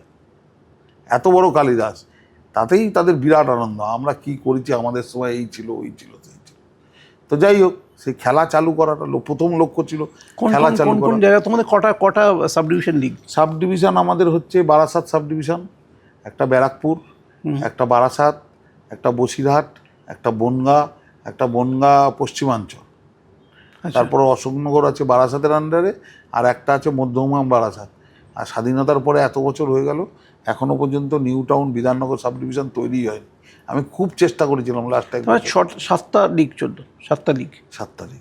আচ্ছা, তো 7টা লিগের মধ্যে কটা চলছিল আর কটা চলছিল না? বারাসাত চলছিল, ব্যারাকপুর বন্ধ, বিধাননগর বন্ধ, বনগাঁ পশ্চিমাঞ্চল বন্ধ, বনগাঁ বন্ধ, অশোকনগর বন্ধ, একটাই চলছিল তোমার? বারাসাত একটাই বারাসাত লিগ চলছিল। তারপরে সেই লিগ হলে এবছরও বিরাট গন্ডগোল। শ্যামনগর সবুজ সংঘ বলো, তরুণ সব খেলা বন্ধ, খেলাই বন্ধ, ওরা খেলা হচ্ছিল না, খেলাই বন্ধ ছিল। যে ক্লাবগুলো থেকে মানে সুব্রত ভট্টাচার্য বা অনেক চেষ্টা করেছে, তারা অনেক চেষ্টা করেছে। মনোরঞ্জন ভট্টাচার্য, বড় বড় প্লেয়াররা অনেকগুলো প্রেস কনফারেন্সও করেছে, যে মানে জেলার যারা রত্ন, স্বপন সেনগুপ্ত, সুব্রত ভট্টাচার্য, মনোরঞ্জন ভট্টাচার্য, ভাস্কর গাঙ্গুলি, এরা প্রেস কনফারেন্সও করেছে, খেলা চালু করতে পারেনি। খেলা চালু হয়েছে, কে করছে এই মানে এই সবগুলো লিগ তো কোনো একটা লোক করেনি নিশ্চয়ই? না, করবে তো অ্যাসোসিয়েশন, সবটা অ্যাসোসিয়েশন করে। হ্যাঁ, অ্যাসোসিয়েশনের আন্ডারে অ্যাফিলিয়েটেড ক্লাবস, হ্যাঁ, ক্লাবরাই তো আসল ডিস্ট্রিক্টের শক্তি। হ্যাঁ, সেই ক্লাবগুলোতেই ভবিষ্যতের ভবিষ্যতের মনোরঞ্জন প্র্যাকটিস করে। হ্যাঁ, তারা লিগটা খেলবে তো, হ্যাঁ, তারা লিগ খেলবে তবে তো প্লেয়ারটা আসবে। লিগ খেলাটাই যদি বন্ধ থাকে, সেই ছেলেগুলো খেলবে কোথায়? বছরের পর বছর লিগ বন্ধ, সেই লিগ চালু হয় শেষ পর্যন্ত পার্থভৌমিক সবাইকে নিয়ে, জেলার কর্তাদের নিয়ে একটা মিটিং করে, যে আমি লিগ আপনারা চালু করুন, কমিটি একটা করে নিন। আমি তখন কমিটিতেও ছিলাম না, কিছুতেই ছিলাম না, কিন্তু I prayed to him to start the league. কারণ আমি দেখছিলাম যে ফুটবলটা ধ্বংস হয়ে যাচ্ছে। আমি ওনাকে অনুরোধ করেছিলাম যদি সম্ভব হয় লিগটা চালু করুন। তো উনি সেই জায়গাটা উনি করেছিলেন এবং লিগটা চালু করেছিলেন। এবং তার পরবর্তীকালে, আমি তখন ডিস্ট্রিক্টের কোনো কমিটিতেও ছিলাম না, কিছু ছিলাম, তার পরবর্তীকালে আমিও ডিস্ট্রিক্টের কমিটিতে আসি, সেক্রেটারি। আমি প্রথম বছর সিলেক্টেড হই, পরের বছর এই টার্মটা ইলেক্টেড হওয়ার পরে আমি সেই লিগটা যাতে ভালো করে চলে, সেইটাই চেষ্টা করে যাচ্ছি। আমাদের একটা ওয়েবসাইট ছিল, নর্থ চব্বিশ পরগনা ওয়েবসাইট। আমি কারোর দোষ দিতে চাই না, আমার পূর্বসূরীরা যা করেছেন সব বিরাট বিরাট কাজ করেছেন। ওই ওয়েবসাইটটায় খালি প্লেয়ার রেজিস্ট্রেশন হতো। ওয়েবসাইটটা খুললে দেখা যেত মুর্শিদাবাদে কোথায় শাড়ি পাওয়া যায়, কোন হোটেলে ভালো মদ পাওয়া যায়, কোথায় থাকার ভালো, মানে মুর্শিদাবাদ ট্যুরিজমের বিজ্ঞাপন ছিল, ওটাই আমাদের ওয়েবসাইট। তো সেগুলোর থেকে বের করে আনার চেষ্টা করেছি। পছন্দ হবে না, ভীমরুলের চাকে ঢিল পড়েছে, যা স্বাভাবিক সেটাই হবে, পছন্দ হবে না, পছন্দ হচ্ছেও না, কিছু মানুষের পছন্দ হচ্ছে না। কিন্তু যেসব ক্লাবগুলো যারা খেলতে চায় তারা আমাকে সাপোর্ট করে, প্রচুর সাপোর্ট করে। ক্লাবের সাপোর্ট ছাড়া ডিস্ট্রিক্ট চলতে পারে না। আমি এখানে এসে ডিস্ট্রিক্ট টিমকে ইন্ডিয়া টিমের এগেনস্টে খেলেছি। ইন্ডিয়া টিমের প্র্যাকটিস ম্যাচটা খেলেছিল আমাদের নর্থ চব্বিশ পরগনা ডিস্ট্রিক্টের সঙ্গে, তোমার মনে আছে? গত বছর। এবছরে একটা অফার এসেছিল, আমি করতে পারলাম না। ইন্ডিয়া আন্ডার-23 ভার্সেস ওমান আন্ডার-23 ম্যাচটা ইয়েতে করার জন্যে, নর্থ চব্বিশ পরগনা করার জন্য। আচ্ছা, আজ থেকে 1 মাস আগে আমি সময়ের মধ্যে পুরোটা অর্গানাইজ করতে পারলাম না। প্লাস নৈহাটি স্টেডিয়ামেও একটু মানে লাইট ফাইটগুলোর সমস্যা আছে। আমি এখনকার যিনি বিধায়ক ওনাকে জানিয়েছি।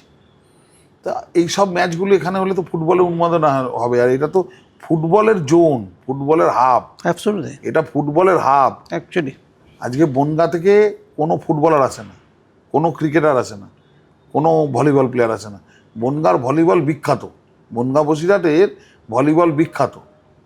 আমার সম্বন্ধে অনেকে অনেক কথা বলবে, কিন্তু বসিরহাটের লিগ 5 বছর ধরে বন্ধ ছিল, কেউ চালাতে পারেনি। আমি গিয়ে কিন্তু সেটাকে চালু করেছি, রেলিগেশন সহ চালু করেছি। আচ্ছা, এবার কেউ বলবে প্রত্যেকটা মানুষকে তো চেয়ারে বসে খুশি করা যায় না। প্রত্যেকটা ডিস্ট্রিক্টের কি একই অবস্থা? তুমি তো এখন আরও খারাপ। কোথাও 6টা টিম নিয়ে খেলা হয়। এখনকার প্লেয়ারদের জিজ্ঞেস করলে বলবে, প্রাক্তন প্লেয়াররা বলবে না, প্রাক্তন প্লেয়াররা বলবে ও কি বোঝে। 6টা টিম নিয়ে খেলা হয়, 3টে খেলা ওয়াক ওভার। আরও খারাপ সাউথ 24 পরগনা ডিস্ট্রিক্টের কী অবস্থা, সাউথ 24 পরগনা ডিস্ট্রিক্টে ফুটবল লিগের কী অবস্থা। কটা ডিস্ট্রিক্টে ফুটবল লিগ হয় তুমি খবর পাও? হুগলি চলে, হুগলিতে হয়, হুগলিতে হয়। চন্দননগরে ফুটবল লিগ, চন্দননগরে কোনো প্লেয়ারই নেই। হয় কি হয় না মতো অবস্থা। হুগলি তো 3টে বোধহয় লিগ হতো, মানে একটা তো চুচড়ো হতো, একটা শ্রীরামপুর হতো, আর একটা বোধহয় আরামবাগের দিকটা ওই হতো। দিকটা বড় ডিস্ট্রিক্ট তো, 3টে সাব ডিভিশনে খেলা হতো। আর চন্দননগর তো আলাদা ডিস্ট্রিক্ট হিসেবে খেলে। চন্দননগর তো ডিস্ট্রিক্টটাই আলাদা। চন্দননগর আমরা বলতাম গঙ্গার এপারে ডিফেন্ডার ওপারে স্ট্রাইকার। খেয়াল করে দেখো, অনেক মানে আমি বলছি সেই বড় বড় স্ট্রাইকার না, যারা খুব গড়ের মাঠে খেলে নাম করেছে, রেল টেল খেলেছে। ওই শ্রীরামপুর লিগ থেকে তো শিশির ঘোষ, সুধীর কর্মকার হয়েছে। হ্যাঁ হয়েছে, বলছি তো, এপারে ডিফেন্ডার ওপারে স্ট্রাইকার, বিপ্লব চাঁদ চৌধুরী। হ্যাঁ, ও অসাধারণ। তাহলে পিংদা কত, তুমি বলো না, মানে কত প্লেয়ারের নাম বলবে। কি প্লেয়ার! আজকে চন্দননগরে কটা ছেলে ফুটবল খেলে, কেন খেলে না? আমি এই যে ক্লাবই না বারবার হয়, যদি থাকে, যদি লিগই না হয়, এটা কাউকে বোঝানো যাচ্ছে না যে ডিস্ট্রিক্ট স্পোর্টস অ্যাসোসিয়েশন যদি ইম্পর্টেন্ট কাজ না করে, ডিস্ট্রিক্ট স্পোর্টস অ্যাসোসিয়েশন যদি ঠিকঠাক ফাংশনিং না করে, তাহলে এই খেলাধুলোয় পশ্চিমবাংলার উন্নতির কোনো সম্ভাবনা নেই। কিন্তু এরাও তো টাকা পায় না কোনো। না, অটোনোমাস বডি তো সব। হ্যাঁ, কিন্তু মানে সরকারকে তো টাকা দিতে হবে এদেরকে। সরকারকে টাকা দিতে হবে। এই প্রথম দেখছি এই সরকার আসার পরে, আগামী সোমবার সম্ভবত মিনিস্ট্রি থেকে একটা মিটিং ডেকেছে, অনলাইন মিটিং, সব ডিস্ট্রিক্টগুলোকে নিয়ে, সব ডিস্ট্রিক্ট সেক্রেটারিদের থাকতে বলেছে মিনিস্ট্রি অফ লেবার। এই ফার্স্ট টাইম আমি যত জানি একটা শ্যামাপ্রসাদ লিগ চালু করার কথা হচ্ছে ফুটবলে, হোক, যেগুলো সমস্ত ডিস্ট্রিক্টকে মানে। কিন্তু সরকারকে ফান্ডিং দেখতে হবে তো। এক্স্যাক্টলি। এই লিগ চালাবে কি করে? আমার ডিস্ট্রিক্ট অফিসের নিচে 20টা দোকান আছে, সব জবরদখলকারী। 49 টাকা ভাড়া, তাও 10 বছর ধরে দেয় না, সব ওখানে বসে রয়েছে। কাকে ভাড়া দিয়েছিল, কে নিয়েছিল, কোথায় চলে গেছে, সব জবরদখলকারী বসে আছে, কিছু বলতেও পারবে না, কিছু বলতেও পারবে না। বললে তোমার ডিস্ট্রিক্টেরই তোকে পেছনে কেউ না কেউ ভাড়া দিয়ে গেছে আগে, এইভাবে তারা তোমার বিরোধিতা করতে শুরু করে। এগ্রিমেন্টগুলো চাও তাদের? কিচ্ছু নেই, সব চেয়েছি, এগ্রিমেন্ট কি আছে, কাগজ কি আছে, হ্যাঁ, কিচ্ছু নেই। অথচ ওখান থেকে তো ডিস্ট্রিক্ট অফিসে একটা ইনকাম হতে পারে, হওয়া উচিত তো। ওগুলো তো যারা বানিয়েছিলেন ওই চিন্তা থেকেই তো বানিয়েছিলেন, জবরদখলকারীরা রেখে দিয়েছে। আমাদেরই কোনো লোক ভাড়া দিয়েছে, তারাই তুমি মহারাজ সাধু হলে আজ আমি আজ চোর বটে, তারাই এখন সমস্ত। একটা জিনিস বলো যে, মানে আমি শেষের দিকেই চলে এসেছি ইন্টারভিউটার, যে তুমি তো কলকাতার ফুটবলের সঙ্গে অনেকদিন জড়িয়ে আছো, কলকাতা ফুটবলের সঙ্গে, এবং আমি বাংলার ফুটবলটা আলাদা করে বলছি।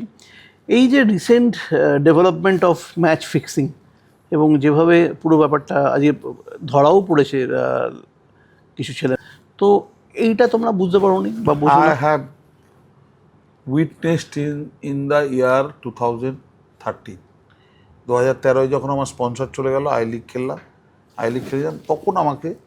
তখন ম্যাচ ফিক্সিং ঘুরিয়ে ফিরিয়ে একজন দুজন অফার দিয়েছিল। তখন থেকেই আমি জানি এই ব্যাপারটা, এটা আজকের নতুন কোনো রোগ না। আজকের সমস্যাটা হচ্ছে যে এর জন্য একটা অফিসার রাখা আছে, ফিফা অ্যাপয়েন্টেড অফিসার। তুমি তার নাম জানো?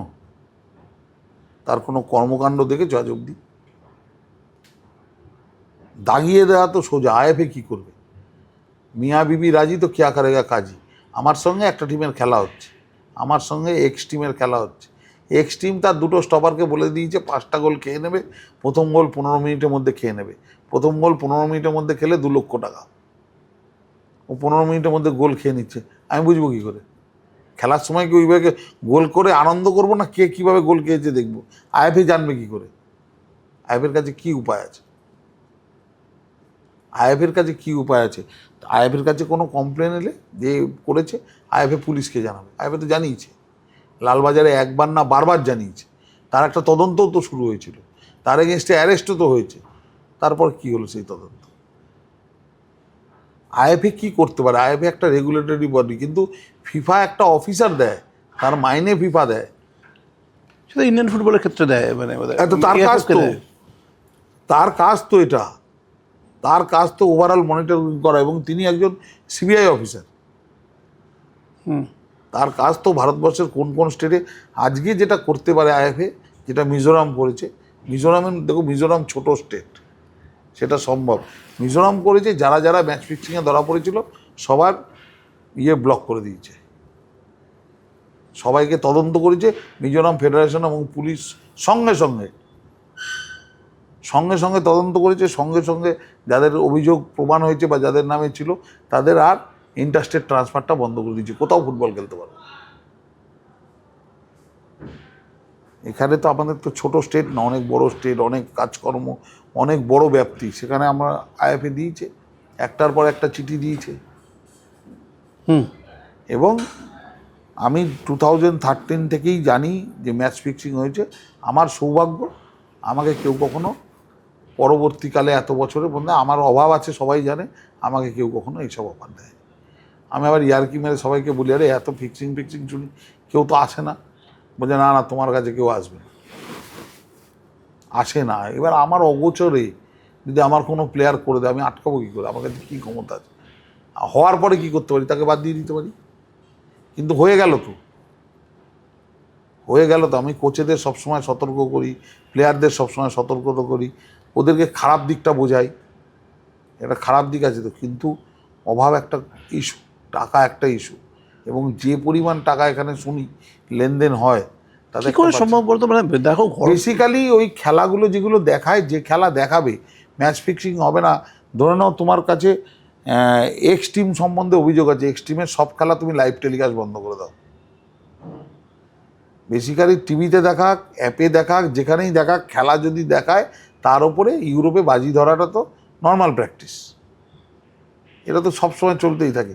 ওটাই বুঝতে পারি। মানে আমি বুঝতে পারি না যে ওয়ারিয়ার কি বলবো, একটা অন্য টিমের খেলার যেতে হারায় কি করে বাজি ধরে বাইরে থেকে। সব খেলা দেখে, খেলার উপর বাজি ধরে।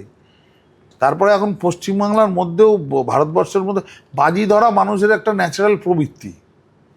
এখন এই যে ক্ষেপের মাঠে যারা পাশাপাশি বসে বাজি হয় না, লক্ষ লক্ষ টাকার বাজি হয় ক্ষেপের মাঠে। হ্যাঁ, এ তো ও জিতবে, এ তো আর মানে ইন্টারন্যাশনাল বেটিং না। এই জিতবে, ও জিতবে, এই ম্যাচটা ওরা মেরে দেবে, 2 টাকা 5 টাকা 5 টাকা 6 টাকা চলতেই থাকে।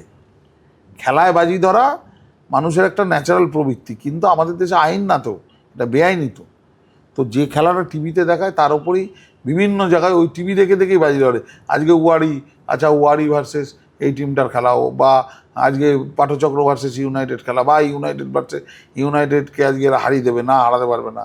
হ্যাঁ, এবার ধরো আমরা ধরো, তুমি হয়তো জানো বোধহয় যে বিষয়টা, এই ব্যাপারটা প্রথমবার এই ডাফা নিউজ যখন কলকাতা লিগকে, তুমি প্রতিবাদ করেছিলে, আমরা প্রতিবাদ করেছিলাম, তোমাদের পাইনি কেন? আমরা পাশে আমাকে পাওনি তার কারণ আমি দেখছি সারা বিশ্বে ডাফা নিউজ অনেক কিছুর মধ্যেই যুক্ত আছে, অনেক স্পোর্টিং। আমি আজকেও তোমার পাশে বসেও বলছি, ডাফা নিউজ আরো অনেক কিছুর পাশেই যুক্ত। না, ময়দানকেই পাইনি, মানে তোমাকে বলছি বলে না, মানে কোনো ময়দানকে পাওনি কেন? তুমি তো পরবর্তীকালে ইয়েকে পেয়েছো, ক্রীড়ামন্ত্রী। হ্যাঁ, ক্রীড়ামন্ত্রী, সেটা তো মানে আমি জানি না। ডাফা নিউজের জন্য বলনি, কিন্তু ক্রীড়ামন্ত্রী নিজের থেকে, হ্যাঁ, ডাফা নিউজ ক্রীড়ামন্ত্রী মানে ডাফা নিউজের জন্য বন্ধ করতে করেছিল না, কলকাতা লিগটা বন্ধ করার জন্য করেছিল, সেটা আমি জানতাম না। কিন্তু আমি জানি ডাফা নিউজকে তুমি যদি দেখো, ডাফা নিউজ আরো অনেকগুলো স্পোর্টিং অ্যাক্টিভিটির সঙ্গে সারা ভারতবর্ষে যুক্ত। ডাফা নিউজ আমার স্পন্সর হওয়া মানে ডাফা নিউজের কথা মতো, ডাফা নিউজের সঙ্গে আমার কন্ট্রাক্টে নিশ্চয়ই কোথাও লেখা থাকবে না যে তোমাকে এতগুলো ম্যাচ হারতে হবে। ডাফা নিউজ আইএসএল অনেক, আলটিমেটলি তো একটা ডাফা নিউজ আর কিছু না, একটা ডাফা বেটসের একটা স্যারোগেট একটা অ্যাড, আর তারপরে এবারে তো কিছু নয় ডেফিনেটলি। যেহেতু আমাদের এখানে ওরা ডাফা নিউজ, ডাফা বেটস বলে অ্যাড করতে পারে না, তাই জন্য ডাফা নিউজ বলে এসছে, স্যারোগেট অ্যাড হিসেবে এসছে। তো আমরা যখন জানি এই বিষয়টাকে, যে আমরা হ্যাঁ হয়তো নিয়েছে সমস্ত এই যে কী বলবো, যে এই যে লিগগুলো হয়, এই Pro-20 আইএসএল এ কোন কোন টিম ছিল বলো না? আমি সেটাই বলছি, সে তো ইস্ট বেঙ্গল নিয়েছে, ছিল তো, তাই তো বলছি আমি তোমাকে, যে ধরো এখন এই যে Pro-20 লিগ হচ্ছে, 2 বছর আগেও তো ডাফা নিউজ তার স্পন্সর ছিল, ওরা তো স্পোর্টিং ইভেন্টই স্পন্সর। হ্যাঁ, তো এবারে কথা হচ্ছে যে আমরা যখন স্পোর্টসের কর্মকর্তারা যখন জানতাম আমরা যে এটার জন্য, এটা আমাদের দেশের নিষিদ্ধ, হ্যাঁ, এরা স্যারোগেট অ্যাড হিসেবে আসছে, আমরা আমরা ময়দানি কর্মকাণ্ডের অভাবটা এত প্রকট ছিল যে মানে আমরা এটাকে না, ওটা কেন, আমাকে তো ডাফা নিউজ পয়সাও দেয়নি, স্পন্সরও করেনি, হ্যাঁ কিছুই করেনি। কিন্তু আমি বলছি যে ডাফা নিউজ তো অন্যান্য স্পোর্টিং ইভেন্টে যুক্ত। সেই স্পোর্টিং ইভেন্টে তুমিও কাজ করছো, আমিও খেলতে যাচ্ছি তো। তখন তো আমরা কেউ ছেড়ে দিচ্ছে না যে না আমি এটা খেলবো না এখানে ডাফা নিউজ আছে বলে। তুমিও তো ছেড়ে দিচ্ছ না যে না আমি এখানে প্রোডাকশন করবো না যে এখানে ডাফা নিউজ আছে বলে। ব্যাপারটা হচ্ছে প্রতিবাদটা ডাফা বেটিংয়ের এগেনস্টে, ডাফা বেটিং না, টোটাল বেটিংয়ের এগেনস্টে আমাদের প্রতিবাদ। আমি বেটিংয়ে যুক্ত হইনি, তুমি প্রিন্সিপালি বেটিংয়ের বিরুদ্ধে, আজ না বরাবর। তুমি খেলায় দুর্নীতির বিরুদ্ধে, আমিও খেলায় দুর্নীতির বিরুদ্ধে, অভাব যতই থাক। কিন্তু পরিবেশ বা পরিস্থিতি, আইএফএ যদি স্পন্সর পায় আইএফএ নেবে। আমাদের তো তার জন্য বেটিং করতে বলতে পারবে না আইএফএ, পারবে কি? পারবে না তো। ওরাও বলতে পারবে না আইএফএকে। এবার এই প্রশ্নটা, এবার এটা হচ্ছে নৈতিকতার প্রশ্ন। তুমি যেটা বলছো এটা নৈতিকতার প্রশ্ন। আমার সঙ্গে, আমি তোমার সঙ্গে নেই, তার কারণ হচ্ছে আমি একটা জিনিসই জানি যে ডাফা বহু জায়গায় যুক্ত, কোনো জায়গা থেকে তাকে সরানো হচ্ছে না, কোনো জায়গা থেকেই তাকে সরানো হচ্ছে না। অহেতুক আমি প্রতিবাদ করে কি করব? আর আমি তার জন্য এইটা না যে আমি ডাফার কাছে একটা ফাইল ফেলেছি দাদা আমাকেও দেখবেন, সেটাও তো না। আমি তো আমার জায়গায় ঠিক আছি যে আমি ডাফা নিউজ। কিন্তু আলটিমেটলি এটাকে বন্ধ, মানে এই যে ব্যাপারটাকে বন্ধ করতে গেলে কি করতে হবে তোমার মনে হচ্ছে? মানে এটা তো এখনো তো চলছে বলে আমার ধারণা, বা চলবেও। স্ট্রিক্ট ভেরিফিকেশন, অভিযোগ এলে সঙ্গে সঙ্গে তদন্ত, অভিযোগ এলে সঙ্গে সঙ্গে তদন্ত, এবং যে প্লেয়ার ধরা পড়বে সে প্লেয়ার সাসপেন্ড। আমি তোমাকে এই বছরই বলে দিচ্ছি বেটিং অনেক কমে যাবে। আগের বছর জেল যাত্রা হয়েছে, সবাই জেলে গেছে, প্লেয়ারদেরও ভয় আছে, প্লেয়াররাও বোঝে যে এটার সঙ্গে করলে, এতদিন ভয়টা ছিল না কারণ কোনো তদন্ত হচ্ছিল না, কিছু হচ্ছিল না। তারপরেও তো তুমি আমাকে বলছো এআইএফএফ হাউস থেকে কত দূরে, কতটা দূরে দিল্লি লিগ হয়, কতটা জায়গা, কত কিলোমিটার দূরে, একটার পর একটা ম্যাচ দিল্লি লিগে বেটিং হয়ে যাচ্ছে। এআইএফএফ হাউস থেকে কেউ কোনোদিন আজ অব্দি দেখতে এসছে? কেন আসে? আমার যদি বন্ধ করার ইচ্ছা থাকে, আমি তো সুপ্রিম অথরিটি, মাঠে গিয়ে খেলা দেখলে তো একটু গরমের মধ্যে থাকতে হয়, তাতে তো কষ্ট নেই কিছু। আমরা যারা মাঠের লোক রোদ্দুরে থাকতে তো ভয় পাই না। তো আমি মাঠে গিয়ে বসে খেলাটা দেখবো না? কি হচ্ছে দেখবো না? দিল্লি লিগ, দিল্লি সকার অ্যাসোসিয়েশন, দিল্লি ফুটবল অ্যাসোসিয়েশন তো আমার অ্যাফিলিয়েটেড বডি। আরে ভাই, আমি তো দেখে গিয়ে বলতে পারি অনিলবদা তুমি সেক্রেটারি, তুমি দেখো এগুলো কী হচ্ছে, আমি তো নিজে মাঠে ছিলাম।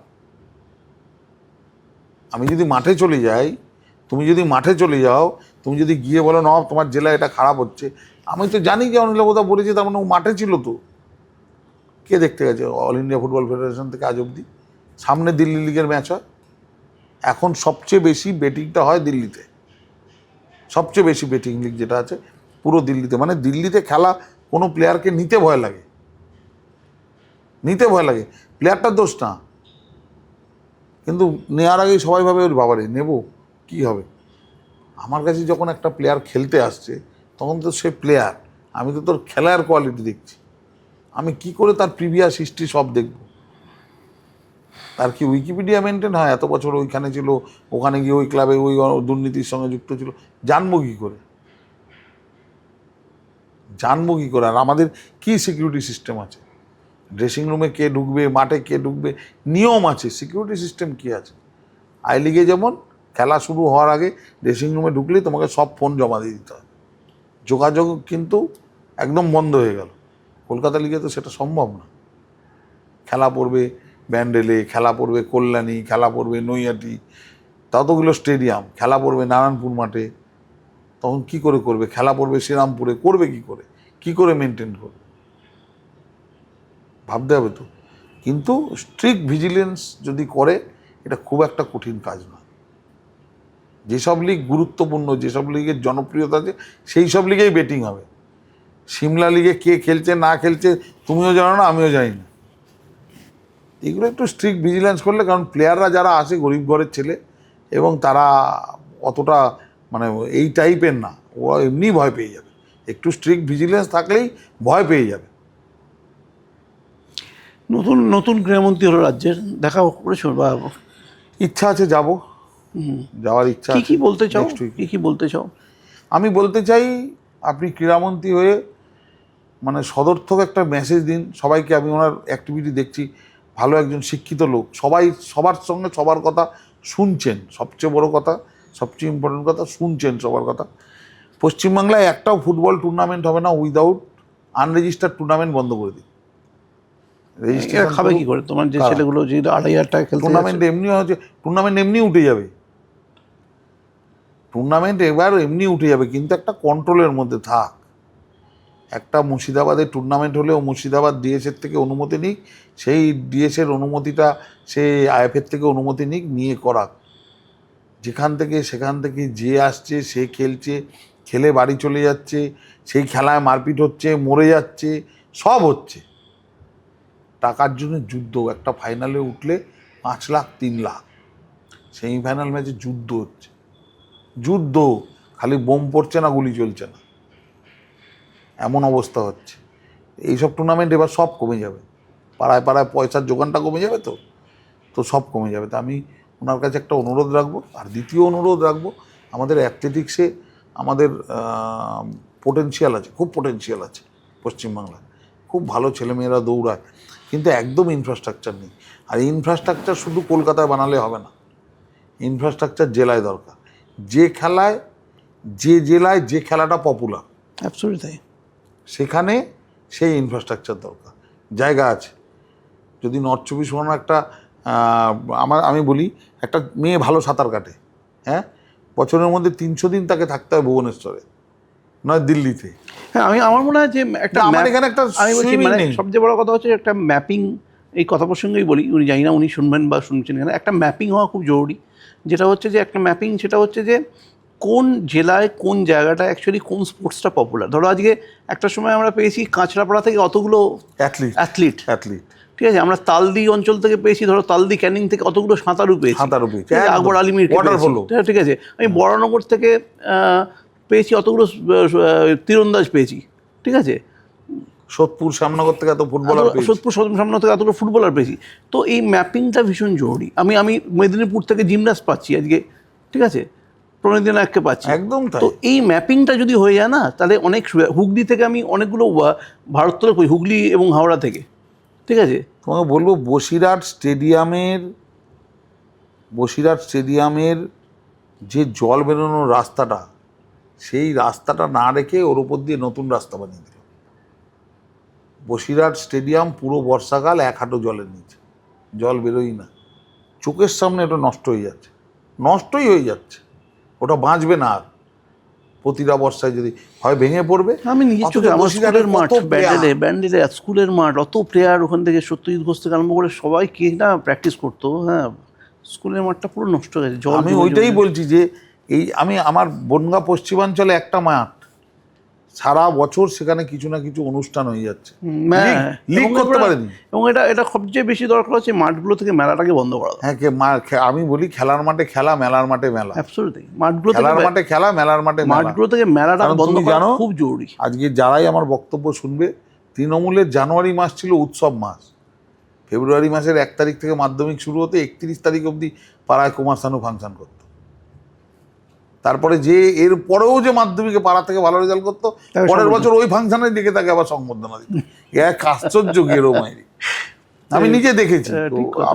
ওনাকে আমার অনুরোধ থাকবে, ইনফ্রাস্ট্রাকচারটাকে একটু হেল্প করুন, ডিএসএগুলোকে স্ট্রিক্ট ভিজিলেন্স করুন। ডিএসএর ওপরে ডিএম থাকে, কোনো অসুবিধা নেই। কে কি করছে না, কারণ ডিএসএ করা মানে ডিস্ট্রিক্টের ক্লাবগুলো ভালো করবে।